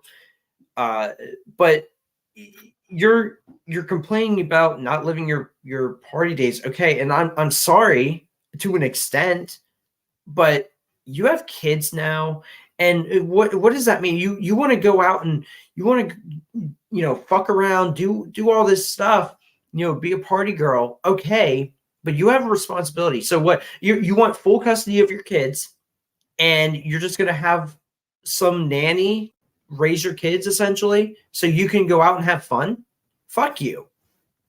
I'm sorry but the moment you have kids, especially at a young age, the moment you have kids, like your party days are over. Your childhood is over. If you have kids early on, like if you're still in high school, you get pregnant, guess what? Your childhood's over. That's how it should be, because you are caring for a life. You are raising the next generation of, yourself essentially. Yeah. And it's so short-sighted. Like you might have fun for like a day, a week, whatever, but that time not spending with your kid, you can never get back. Right. And that kid will also, depending on how far you take it, could resent you, could grow up to be, depressed, anxious. There's so many problems that can come from that, Yep. They're not going to know who their parent is, They're just going to, and not to mention, when they get older, they're going to be like, okay, well, my mom's never around. This nanny, she's not my mom. She can't tell me what to do. So I'm just going to go out and sneak out and do all this stuff, do drugs, whatever, you know? So I don't blame what's his face for wanting full custody of the kids. Yeah. I blame him. I would too.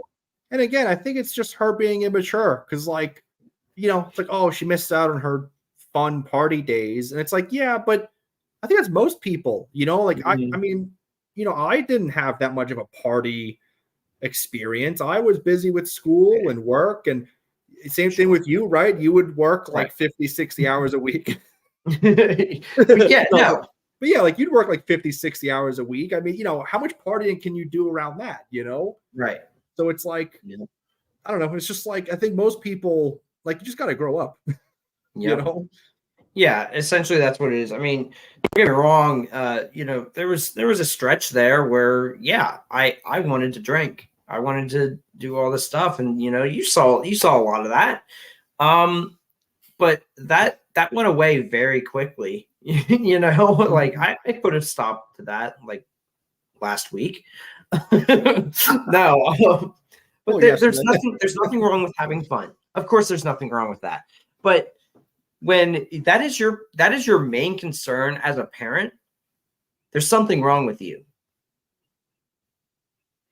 Yeah, that's what I mean. If it comes to the detriment of your kids, then it's like, come on, dude, you know? And like you said, it's like everyone, you know, just because you're a parent, obviously it doesn't mean your life just ends, but you should be responsible. Right. You know, if you want to go on a date night, if you want to go out partying and drinking, you could do it once in a while. I don't care, you know, who cares? But like, like you said, it shouldn't be your top priority. The top priority should be, you know, being a good parent to your kids, being a good spouse to your partner in the relationship. You know what I mean? Like, build a nice home. Like, that's what you should do. Yeah, you should be worried about, okay, well, does my kid have food to eat? Does my kid have clothes? You know? Yeah. Are they healthy? You know, are they injured? What are they? Not, oh, I want to go out drinking, or oh, I wonder who's going to be out there tonight at the bar or at the club.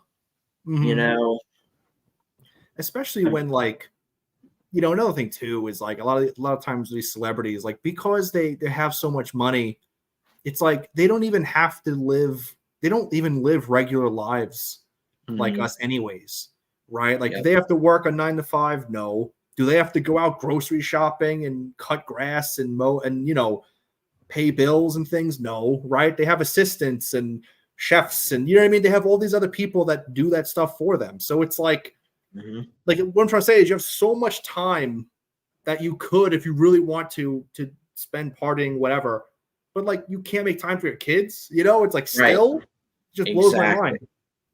Exactly. And I don't understand. I'll never understand those parents that are more concerned about their social lives than their actual kids, you know? Yeah. I don't see what's actually really sad to me. It's disgusting. Yeah. It's like, what's the point of, to me, it's like, yeah, what's the point of life if if your kids aren't number one, you know? Yep. Like, top priority. Who cares, man? Everything else to me is superficial at that point, you know? Yep.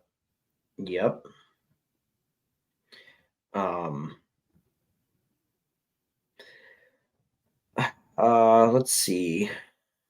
Oh, I guess we got one more person to talk about before we get into more entertainment stuff. Are you familiar with Nia DaCosta? Nia DaCosta? No. So she is the director of the Marvels. Okay. Shoot, I didn't. I had the article and then I lost it. You'll have to give me a second here. You're good. Let's see. God damn it. I lost the fucking article.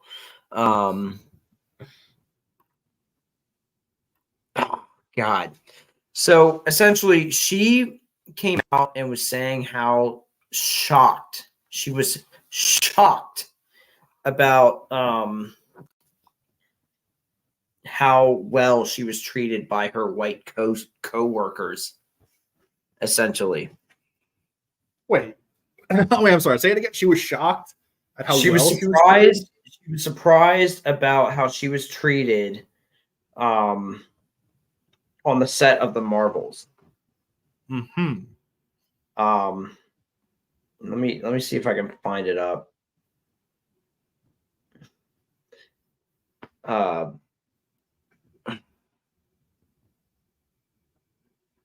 okay. Hang on. I think I might have found it.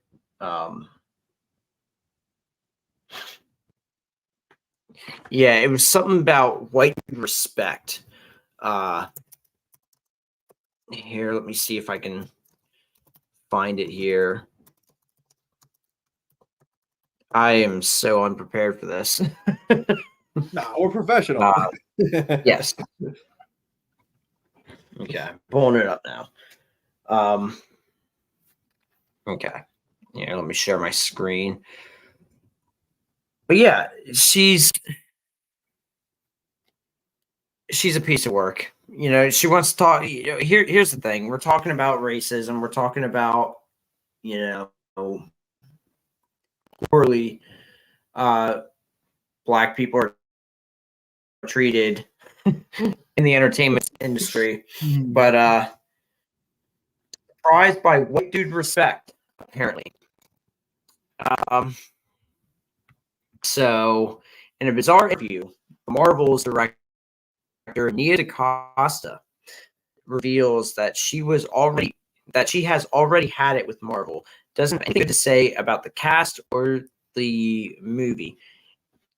And similar to Brie Larson, controversially mentions white dudes.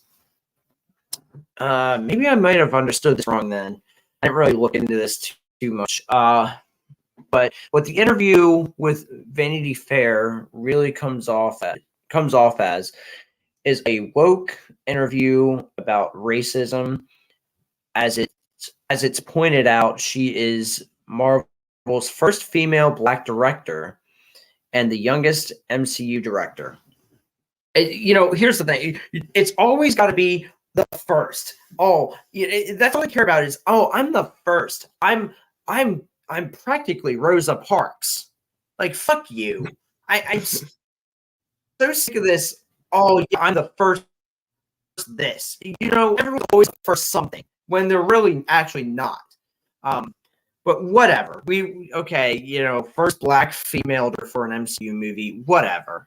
I hate that. I hate that they always have to point that shit out. It's so annoying. The article, of course, also blames fans for the response to the first Captain Marvel, the recipient of sexist vitriol from the darkest corners of the fandom. No one liked it. No one cared about it. Where worth a note, the character has been dropped from the sequel title along with the writers and directors. Oh, I'm sorry. Wasn't Captain Marvel such a success? I thought it did so well. I thought it was just only a small amount of people that hated it. Yeah, I thought it was Now you're just those silly saying haters. that the reason why she's not getting a direct sequel. What's that? No, yeah, I was just gonna say, like, What'd you say? I thought it was only those like racist haters or the sexist, haters or whatever. Yeah. It's a very small minority. Right. You know, oh, god damn. So we see it isn't about whether the flick is any good. It's about being a certain color, blaming the fans, white dudes, etc. Surprised by white dude respect. Okay, so yeah, I did get this right. Look at me go. It's pointed out how Nia DaCosta directed the Candyman movie, where she directed that movie. No wonder it was trash. Where she says he encountered racism, but not on the Marvels as she was able to bring her own crew. Okay. She does say, however, that she was surprised at how well she was treated by her Marvel white dude bosses. Despite having Peel's full support on Candyman, Costa says that some ridiculous things happened on that set, with crew members saying things that are super inappropriate that you would just never say to anyone else because they were so specific to my gender, my race, my age. Okay, but you're not. I'm sure you're gonna tell us what they said, right? I'm sure in the age of social media, you're gonna tell us exactly what they were saying, right? But I guess not. I'm just gonna gloss over that. Oh, go ahead. No, I was just gonna say, no, you gotta take her word at face value. You can't, can't possibly actually want to check and see what they're actually saying. Right. Yeah, shit.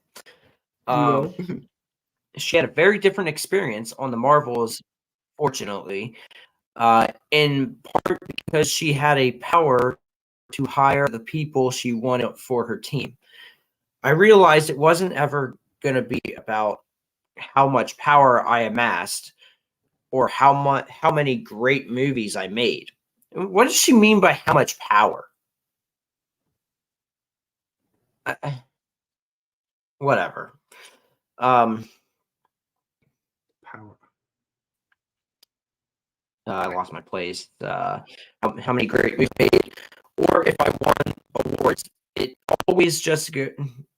was always just going to be the people that I surrounded myself with. She says the thing that I've been most surprised by lately is how much respect I'm getting from these middle-aged white dudes that I worked with. It's so shocking that racism isn't a thing in 2023. Yeah, it's so shocking to me that there's only one way. It can actually be. Yeah.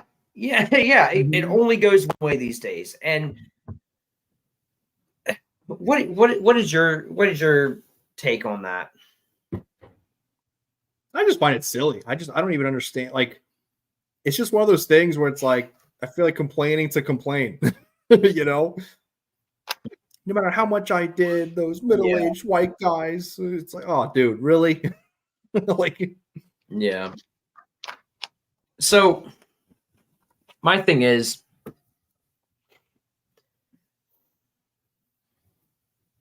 you claim racism. You claim that you're treated poorly because, racists, right?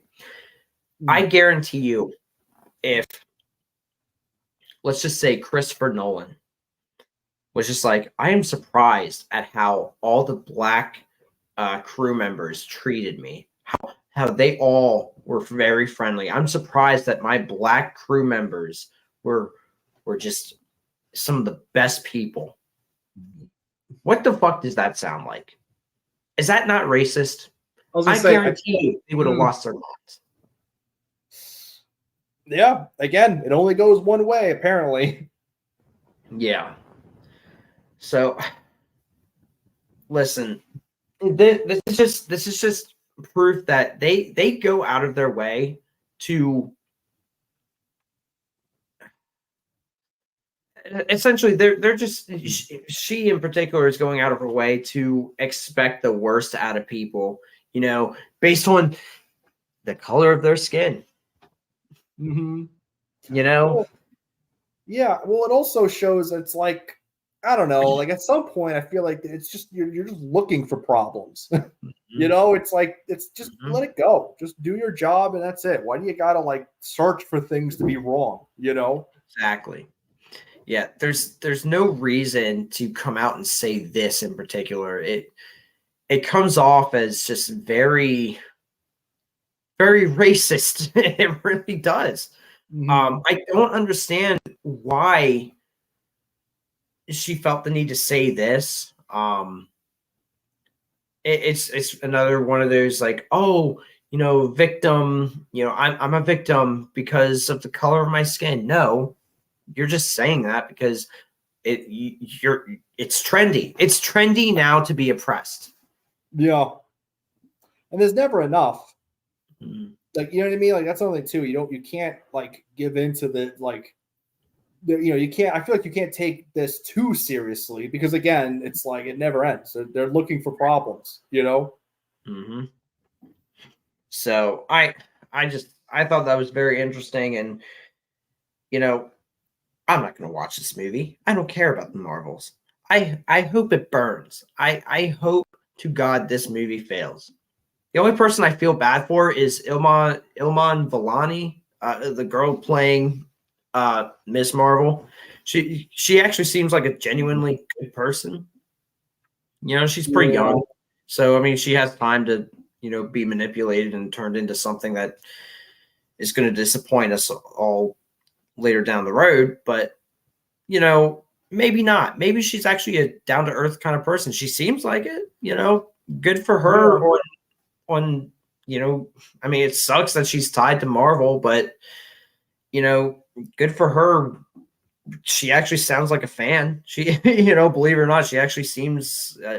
I saw an interview where she was talking about the comics and stuff like that. Like, she's a fan, you know, so good on her for doing what she wants to do.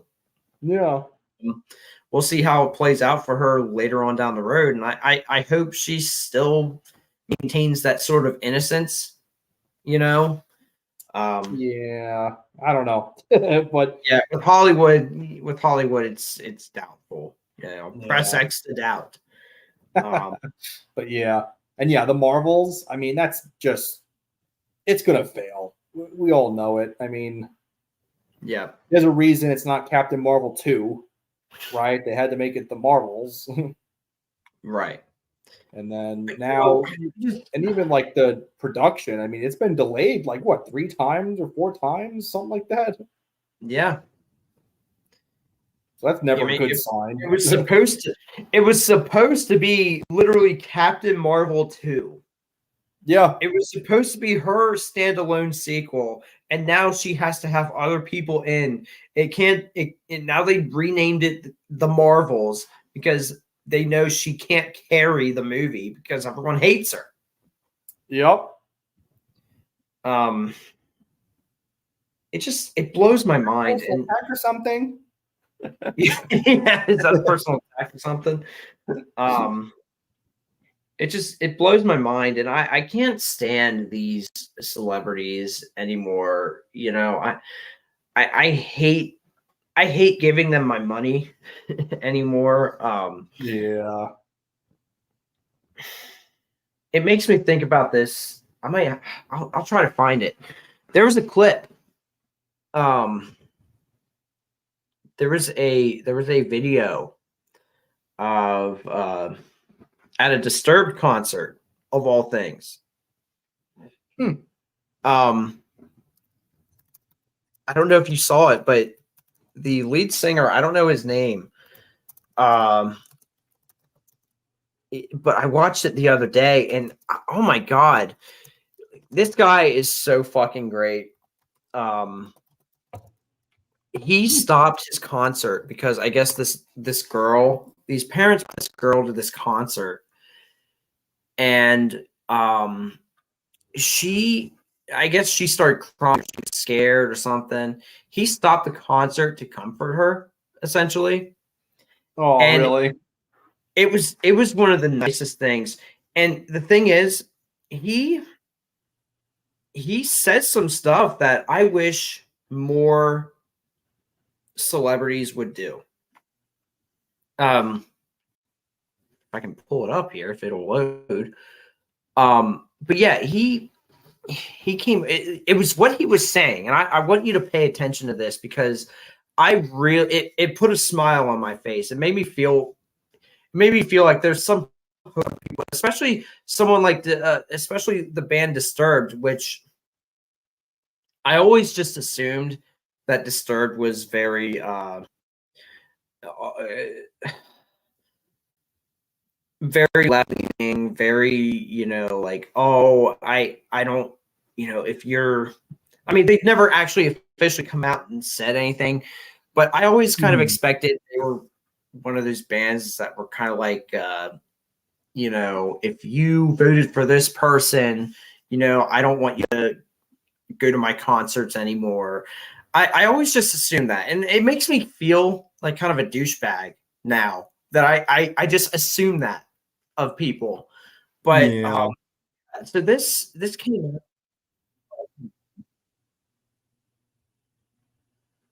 I don't know why it started playing again. Here, let me share my screen here.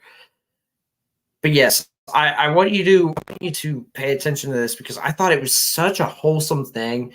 And for someone like Disturbed, for a band like Disturbed to just be so welcoming and, you know, have such a wholesome moment, it says a lot about fucking metalheads too. You know, where it's like it's true what they say. Metalheads are probably some of the nicest, most wholesome people, despite the music they listen to, despite the clothes that they wear. Yeah, I was gonna say, despite, you know, the screaming and stuff, Right. it's like, no, deep down, you know, good people. Right. And yeah, I love this. It was great. It's about 4.5 minutes. So You okay? What's your name, darling? Everyone say hello to Sophia. It's okay, baby. It's okay. I didn't mean to scare you. You okay? You promise? Yeah? Parents, what are your names? Rita and? Okay. Everyone say hello to Rita and Arthur. Oh, darling, you're making me feel terrible now. You sure you're okay? You see, let me explain something to everyone here. Clear this off for me, would you?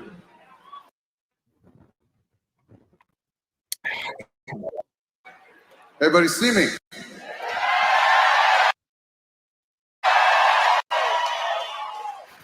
See, I absolutely love. oh, come on.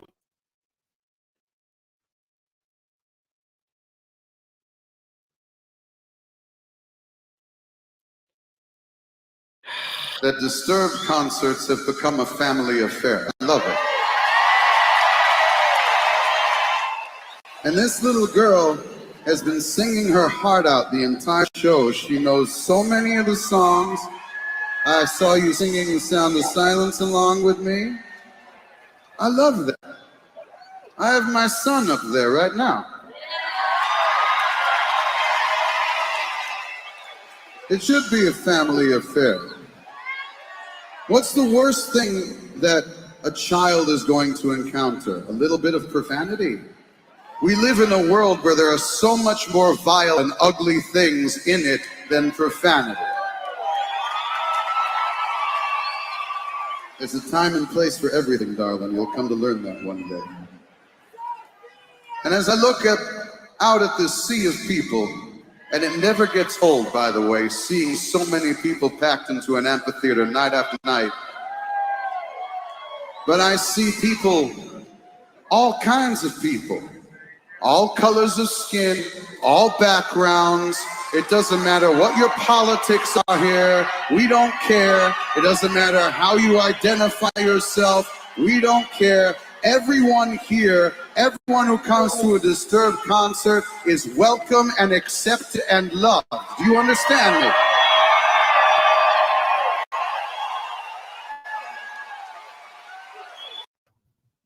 So that's kind of the gist of the video. Mm-hmm. Oh, that's nice. And yeah, it was very nice. And for him to be like, look, I don't care what your politics are. I don't care what you look like, what you identify with, or what you identify as. You know, you're all welcome here. And I wish there would be more people like that, you know, in these concerts. Instead, you got I don't know if you saw it. Miranda Lambert. Have you heard about the whole thing with Miranda Lambert? No. Well, this happened. Oh God, I think it happened about a month ago. She was performing a song. You know, she's a country singer, in case you didn't know. But she was performing a song, and she stopped in the middle of the song to basically shame these girls that paid money to be there for taking selfies at the concert. Yeah, they were taking selfies and she stopped the show to complain about them and call them out in front of the entire audience. It's such a stupid thing to complain about. Like, why is that if they were doing something like knocking people over, things like that, I'd be like, okay, yeah, stop the show. Yeah. Taking selfies, why is that a problem? We're at a concert. Who cares? We're all listening to music, having fun. Yep. And that's the thing, even like Five Finger Death Punch. There was a video a long time ago, years ago, where the lead singer, Ivan something, I think his name is, he actually stopped in the middle of a concert. He stopped the show because there was this girl that was being pushed by some guy, just pushed around by some guy or whatever, just being physically harmed. He stopped and he yelled at him. He was calling him an asshole, a piece of shit. And he told the girl, he's like, all right, come up here. Come up to the stage. You can hang out with us for the rest of the show. And he was like, yeah, security, get that guy out of here. Get that guy out of here. But that was justified. Why? Because someone was being physically, I don't want to say physically assaulted, but they were being pushed. They were being,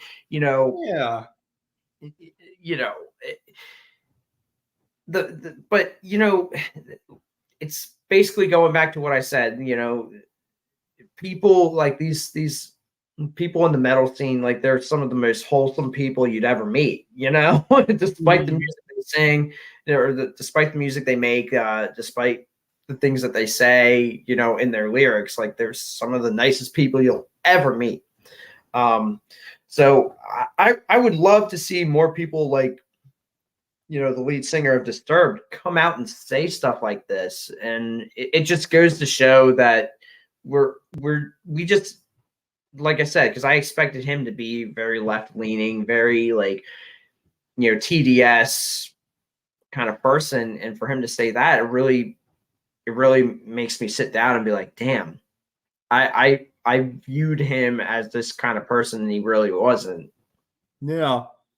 So that's really cool. Oh, that's great. Yeah, I think it's just really cool. It's like you said, it's like we don't, I don't know. Like he even said, there's a time and place. If you want to be divisive and have your opinions about things, okay, fine. But sometimes it's good to just, let's all come together, listen to some music and hang out. It doesn't really matter. Yeah. And like, let's just have fun. Let's just get away from all that. And that's what he says later on in the video too. Is like, we want to just do this. This is a place for everyone to get together and just get away from all the bullshit outside, and just enjoy music, and I think that's so lost on people these days. I mean, you can make certain stances, like no one's saying that you can't, but when you're making that your whole, like, as an art, as like if you're in a band or you're going on tour, if you make your whole tour about a political statement, then you should expect the backlash. You just should. Yeah. So I thought that was really nice. It was something wholesome I wanted to sort of talk about. But who else is wholesome? Jonathan Majors. I talked about it a little bit because I wanted to cover it last week, but I completely fucking forgot. Wholesome. Very, very wholesome. There's totally no reason for him to want to do this right before his trial starts. Get attention. But yeah, Jonathan Majors broke up a high school fight. Wow. Yeah. See if I can. I did hear about that actually. Yeah. You did? Yeah. I mean, it was what, a couple weeks ago, I guess, at this point. Maybe a couple weeks ago. I found out about it last week. But yeah, he broke up a fight in a school that was on school grounds, which was like apparently gated off. So people were wondering how he was just like walking down. He probably was going to fucking Taco Bell. He's walking down from Taco Bell, just breaking up this fight that happened in a school that was apparently gated off. Thank God the hero Jonathan Majors was here. Oh, the man, hero, our Lord and Savior Jonathan Majors. Listen, as far as his allegations go, I understand that we should be presented with the facts. Mm-hmm. I don't necessarily believe that. I don't know. We just don't know anything about what's going on. But apparently, yeah, this came out right before his trial started. And it's very conveniently timed. I don't know. I don't know how else to say it. It was very convenient that this came out. Yes. Let's see. TMZ. Oh. Damn.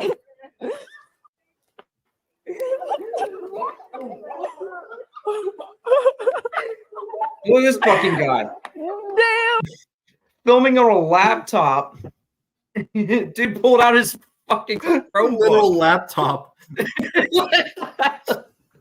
He pulled out his laptop and started filming. I don't know who does that. Well, they turn it the other way to get a good recording. Yeah, oh God, there's a lot wrong with this video. It does seem staged as hell. It's just so weird. Damn. I don't even do anything. My storage dish.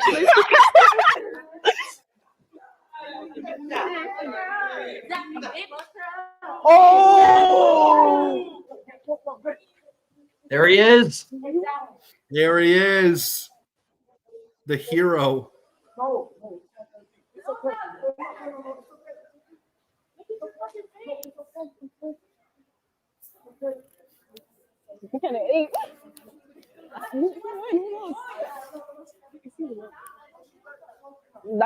one did anything.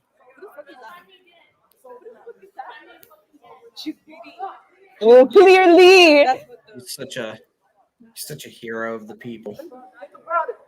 Not a hero we deserve, but the one we need. Hey, man. Hey, man. Look at this guy go. Man. Hashtag first high school fighting experience. On his left.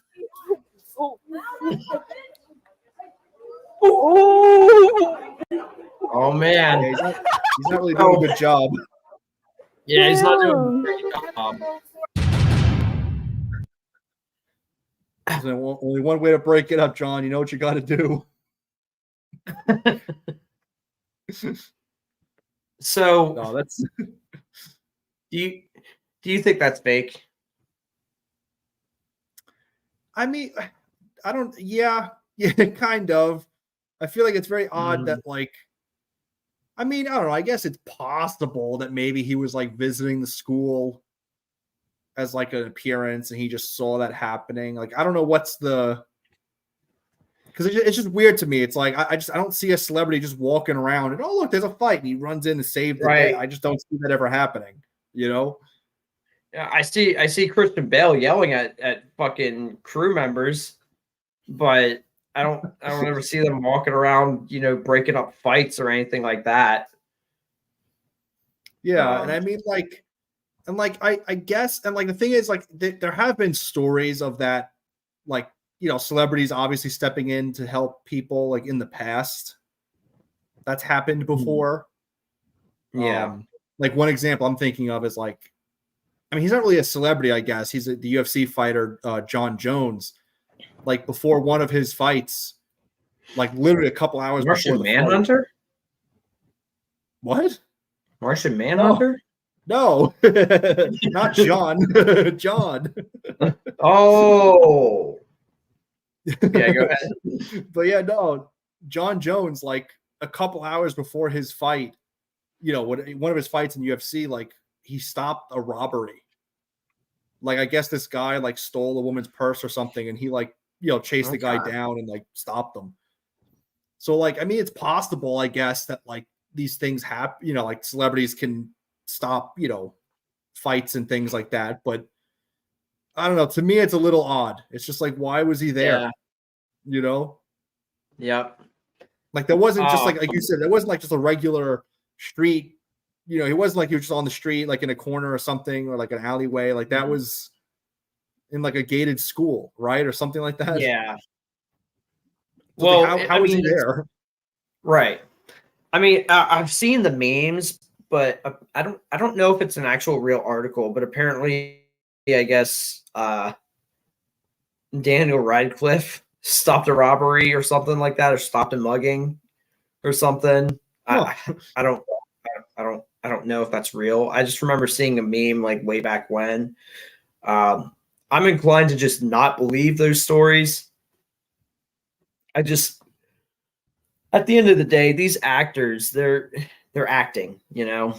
They just want to essentially they're just doing what they always do day in and day out. I mean, look at oh god, Alec Baldwin when he did his interview. I'm going to call it a mock interview when he did his mock interview for ABC or one of those news outlets. I don't know. CNN. I think it was CNN. You know, him sitting there, you know, breaking down into tears over, you know, this whole Rust shooting thing. Actors, you know, they're supposed to put on a show for us, and these guys can cry on a dime if they need to. Yeah. So I don't. Yeah, if they can cry on a movie set, I feel like, you know, they can cry in an interview that saves their career. You know? Yes, exactly.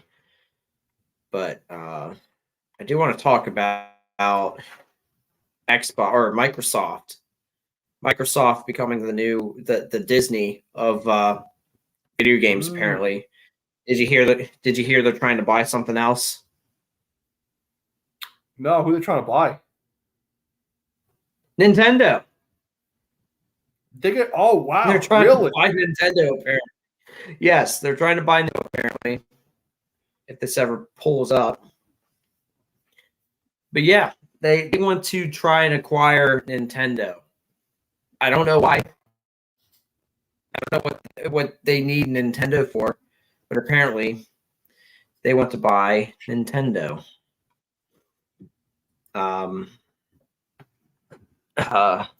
What did Phil Spencer say? Oh, yes, it had to do with leaked emails. In an email dated August 6th, 2020, Spencer told Microsoft marketing executives Takeshi Nobuto and Chris Capicella that Nintendo is the prime asset for Microsoft in gaming. Spencer went on to say that he has already had numerous conversations with Nintendo's leadership team about a tighter collaboration with the two companies. And he believes that if any U.S.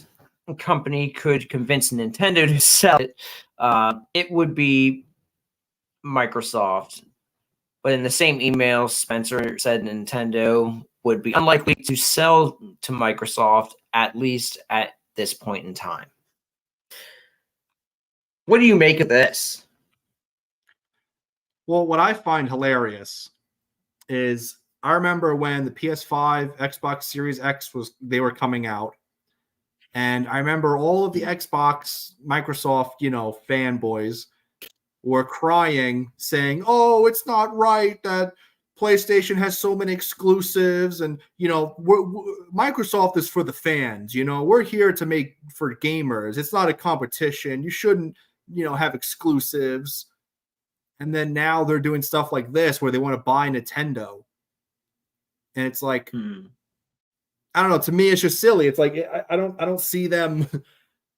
Like I don't see if they did buy Nintendo, I don't see them sharing those games. No, I mean, look what they're doing with Bethesda. That's what I mean. Like I don't see them sharing that. If they actually bought it, it would be exclusive to Microsoft. Or it would stay probably Nintendo, but like Microsoft owns it, so it's still Microsoft. You know what I mean? Right. So. As far as Bethesda goes, did Starfield come out on the PS5? Because I thought someone told me that Starfield was only for the Xbox and PC. I'll check. Yeah, check that because I don't think it came out on PS5. I didn't see anything on the PlayStation Store for it, and that's a pretty big, highly anticipated game. Yeah, it's on Windows and Xbox Series X/S. That's interesting, and So they're all about not having games as exclusives. Yeah, because that was the big thing. Oh, PlayStation has so many exclusives. They're just, it's corporate greed. They're just greedy. Mm-hmm. That's not what gaming should be about. And then now that Xbox does it, it's like, oh, well, it's a competition. It's that all is fair in love and war. Right. Yeah, that's interesting to me that they want to say that. Isn't it corporate greed to want to buy everything so they own it, so they can get profits from it? Have it? Yeah. Yeah. Why else would they buy it? Wouldn't that be pretty much a monopoly if you own everything? Kind of like Disney, wanting to own everything. I'm surprised they didn't try to get Sony at this point. They probably tried. Yeah, no, they're like a huge competitor. So. That's what I mean. Like, maybe they tried, but I don't know. What, Fox? Yeah, but here's the thing: what would that look like? Do you think if they owned Nintendo? What do you think that would look like? Would we never see another Nintendo console? I mean, personally, I think everything would probably be the same. Like, I think we would still get Nintendo consoles and stuff. And I think it would just be like Microsoft would obviously just get the money. Right. It's kind of like, I don't know. It's kind of like soda, it's like, Pepsi or Dr. Pepper. It's like, yeah, they're both owned by the same thing, Yeah. Yeah. You know what I mean? Like, I think it would still retain the name Nintendo, but like it would obviously be run by Microsoft. Yeah. Microsoft has always been terrible with innovation and just making new things that actually work. And that's the thing I wanted to say too is if they were still allowing Nintendo to make their own consoles, would they have the say? Would they be able to say like, okay, you can make your own console, but we don't want you to spend this much money on making it different. We want it to be more like the Xbox. Do you think that's what would happen? Probably. I think, yeah, they probably would have some overreach. You know what I mean? Mm-hmm. Yeah. I mean, you even see it with like, I mean, this is a lower scale, I guess, but even like some video games like Halo and Gears of War, like the original games, right, by the original developers had their own story, their own pace, blah, blah, blah. Microsoft buys them. And now you could see, like, from what you hear, at least, there's a lot of overreach. Yeah. You know what I mean? So And if they're so concerned about particular gaming franchises, I mean, you could imagine they would do the same thing with Nintendo in terms of new consoles, in terms of, I mean, look, do you think Zelda would ever be, they would never take Zelda in a new direction, right? It would be, they would have Overreach, stepping in on that. Yeah.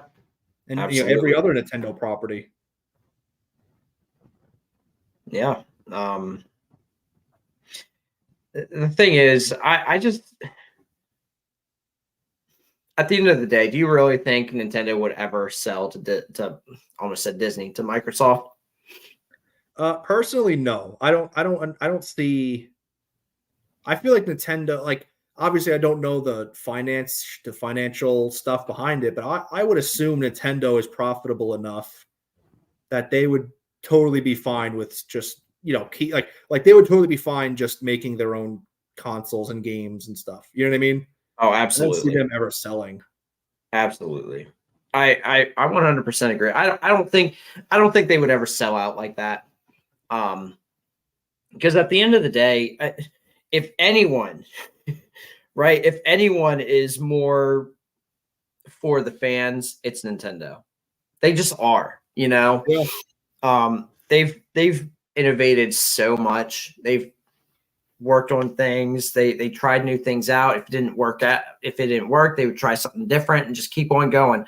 But at the end of the day, they made sure that their games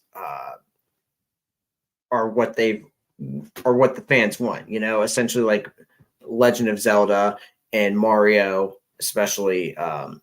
They've always been for the fans. I don't think they would ever actually sell out to Microsoft, personally. Yeah, like I said, I don't think so either. I just don't see, because I don't even know how it would work. I mean, I guess you never know. Because they're also stationed in different countries, So how does that even work? Like, would they liquidate the entire company and like replace like with their own structure, or like would they just take over? Like, I don't know the specifics of it, but to me, I don't see Nintendo ever selling. I just don't. I think they're profitable enough that they would be fine. Yep, I 100% agree. I don't think we really have to worry about that. I mean, this was back in 2020, so yeah. At the end of the day, I don't see that. I think we don't really have anything to worry about as far as we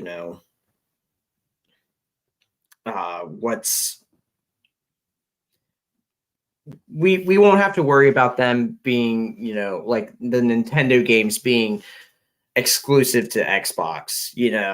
That was my biggest thing is, would they be allowed to have their own console still? Would they get profits from those consoles? Would they be allowed to make a Switch 2? Would they be allowed to renovate or innovate new ideas for the Switch? So it's a really weird thing for Microsoft to buy Nintendo specifically. I don't understand why they thought Nintendo would be the one they could acquire. It just doesn't seem realistic to me. So, but and speaking of the Nintendo Switch, have you seen any of the gameplay for Mortal Kombat 1 on the Switch? Oh no, not on the Switch. So beautiful. It's a game. It's a game. So apparently, I think it actually released a day before it released for the consoles. And understandably so, it got a lot of flack. It got a lot of shit.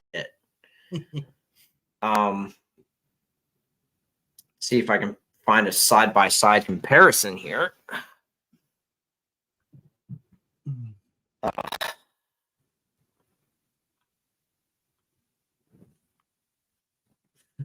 Just looking at some of these images here. Here's a good one. Let's see. The character models look dead. They absolutely look dead.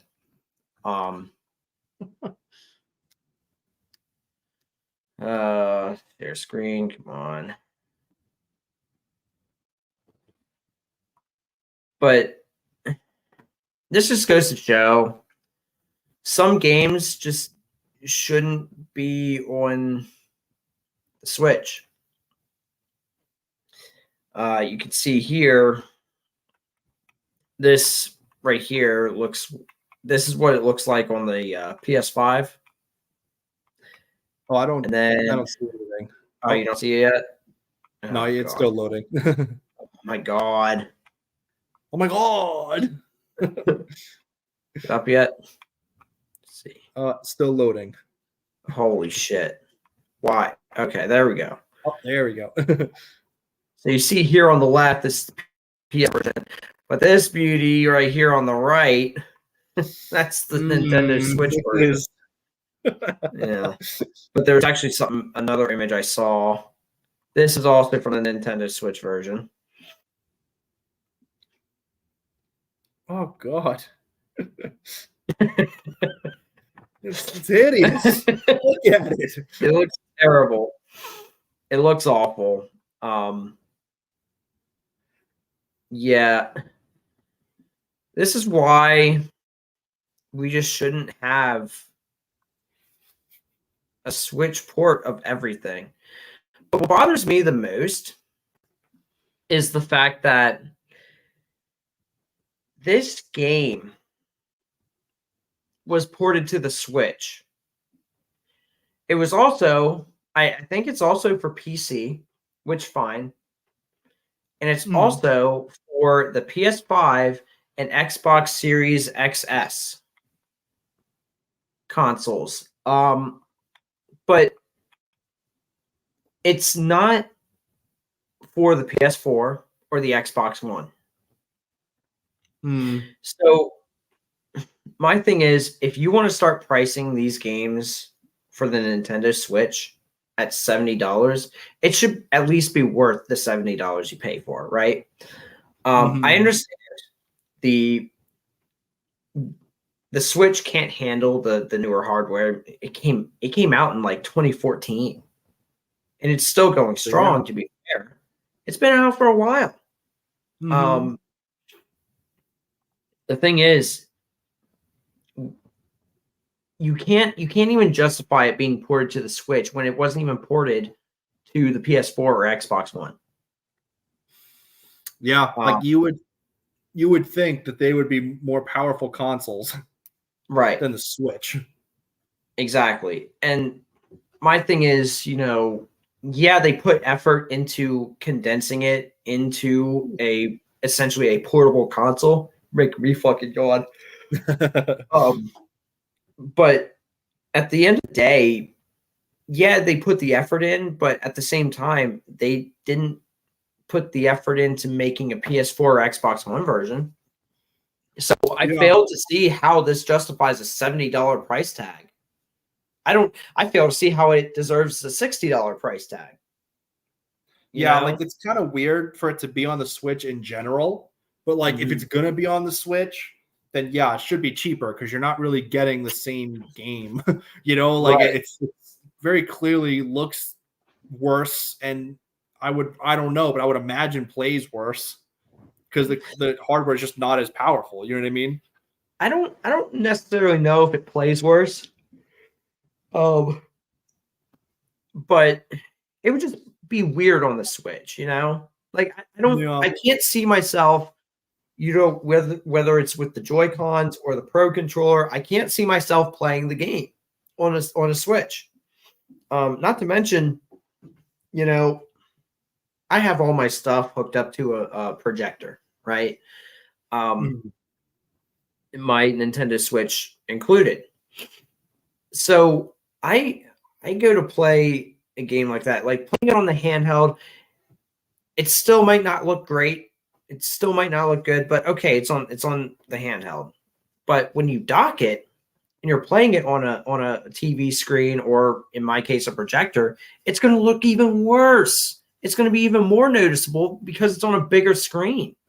It'll be on your 4K TV and it looks like shit. Like this is why it shouldn't. This is why you shouldn't port just anything like Apex Legends looks like shit on the Nintendo Switch. Fortnite, I don't know if Fortnite looks like shit, but I'd imagine it kind of does. But I think they can get away with it considering the art style is different. The art style is ish. I think they can get away with that.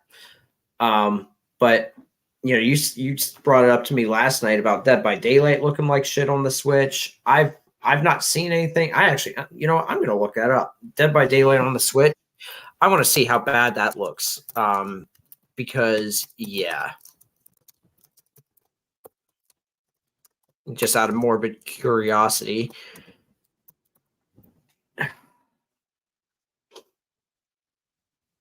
It's just, I understand they want to, the thing is, Nintendo's always been about, Nintendo's been about just doing their own thing. They don't really compete in the console war for obvious reasons. They've been trying to just give fans a good experience with their games. Are they really not going to show me any images from the actual game? Is it that bad? Oh, it does look pretty bad. Let me share my screen. I don't even know what I'm looking at here.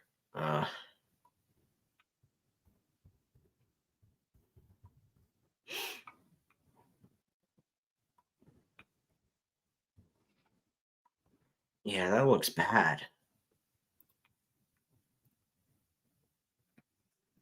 Like, that doesn't even look like what's his face, the trapper. Like, his mask looks off. I don't know, it's loading. Oh, there you go. Yeah. What the hell is even that? It looks bad. And is this also? But here's the thing: they also false advertised the Nintendo Switch version of Mortal Kombat 1. I tried looking for the trailer. I don't know if they took it down or not, but I tried looking for the trailer that I was looking for, but alas, I couldn't find it. But their trailer for the Switch version of Mortal Kombat 1, they actually used gameplay from the Steam version of the game. Why not show it from the Switch? Yeah. You know how I know, though? I know because at the bottom right of the screen, when you get an achievement for a Steam game, the bottom right of the screen will show you like what the achievement is that you got. And in the Nintendo Switch trailer for Mortal Kombat 1, you can actually see, it's like halfway through the trailer, you can see at the bottom right of the screen the Steam achievement thing pop up. Yeah. So I don't know who came up with that idea, who put the trailer together, who let that get passed, but regardless, they could be facing lawsuits. Yeah, because I mean, you're kind of you're marketing it to look like one thing, and it's not going to look like that, right? I mean, especially on a powerful PC, it's like it's going to look a lot better than a Nintendo Switch, right? I mean, Nintendo Switch, like as much as I like it, it is a glorified handheld, that you can play on your TV, and I think it's great. But there's only so much you could do because it is handheld. Excuse me. But Yeah, I couldn't wrap my head around that. I don't know. I don't know. I guess they, like you said, like they wanted more, like I guess they want more games available on Nintendo to I guess bring in more fans, but it's just not the market for Nintendo. It's like that just doesn't, some games just don't work. Yeah. I mean, if they came out with like a new console that can handle it, maybe, but I don't know. I don't personally ever think about playing. I mean, I don't know. I guess the old consoles like the N64. I was just going to say, of course. I think about playing like modern day, on Nintendo consoles nowadays. I feel like I don't think I'm playing, Mortal Kombat or things like that. Yeah. You don't think about that. You don't think about playing Apex Legends or Fortnite on the Switch. Yeah. It just seems like a miserable experience because you feel like you're just, I don't know. It just doesn't feel right. But I think Nintendo's fine. Nintendo's good at doing what they do, and I think they've built their brand on family friendly content. Yes, they have stuff like they have their M-rated games and stuff like that. There's nothing wrong with that inherently, but let's face it, they don't advertise those games. There are games that I had no idea were on the Switch. Yeah. So I think them trying to put games on that they know they can't handle. Like if they want these games to run on their consoles, they need to actually update everything for their consoles. From what I understand, the Switch 2 is going to be more powerful. It should be. I mean, it's been almost 10 years, so it should be. But yeah, I think they have a lot of catching up to do if they want to get these games running on their respective consoles. And there's not a doubt in my mind that Mortal Kombat 1 will be ported to the Switch 2. Whether that comes out next year or the year after, but from the judging by the rumors, it sounds like the Switch is going to be a lot more powerful. The hand, I think they still want the handheld thing. I think they still want to do something similar to the Switch, but it's going to be more or less like the handheld is actually going to be like a 4K screen, which I think would be kind of cool if they can get it to work. Yeah. But we'll see. We got some time to see what they got in store. I'm actually looking forward to it. The more I think about it, I'm actually really looking forward to seeing what they do with the Switch. And I'm not really a Nintendo guy, so I'm curious to see after having a Nintendo Switch for a couple years. I'm curious to see what they got in store. Yeah, and I think that's Nintendo's strong suit is like doing its own thing, being different. If they just made another home console to try to compete with PlayStation and Xbox, I don't know if it would work out too well, but go in their own direction by making this, like I said, the Switch 2, where it's similar to the Switch, but it's upgraded. And, like I think that makes a lot more sense to go that direction with it, Yep. Yeah, I agree. But yeah, I don't know. Any thoughts before we close this out? Well, we have to cover one more thing. Oh no, we do. I forgot about it. Let's do it next week. I gotta go. I forgot all about it. Shit. Episode. What was it? What episode is this? Episode 6. Episode 6 was trash. What did you think about episode 6? Trash. It was absolutely garbage.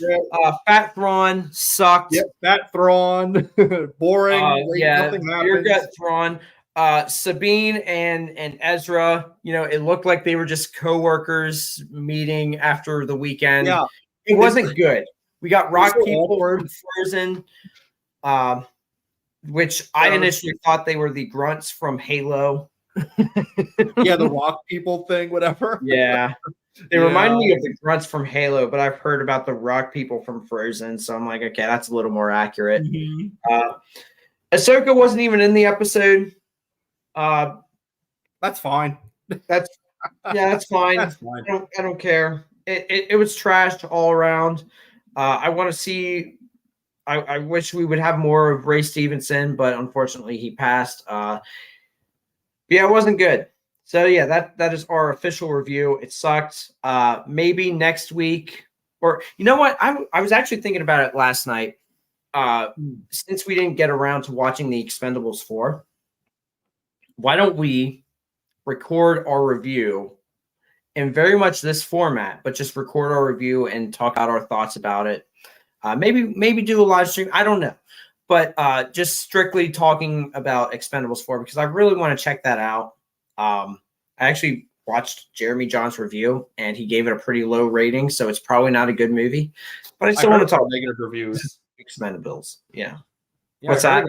I heard it got negative reviews. Yeah, and that's to be expected. I figured it would, but yeah, we got to wrap this up. I got like 2 minutes more. So if you're watching after the fact, hey, thank you for watching, and we'll catch you in the next one. Bye for now. Bye.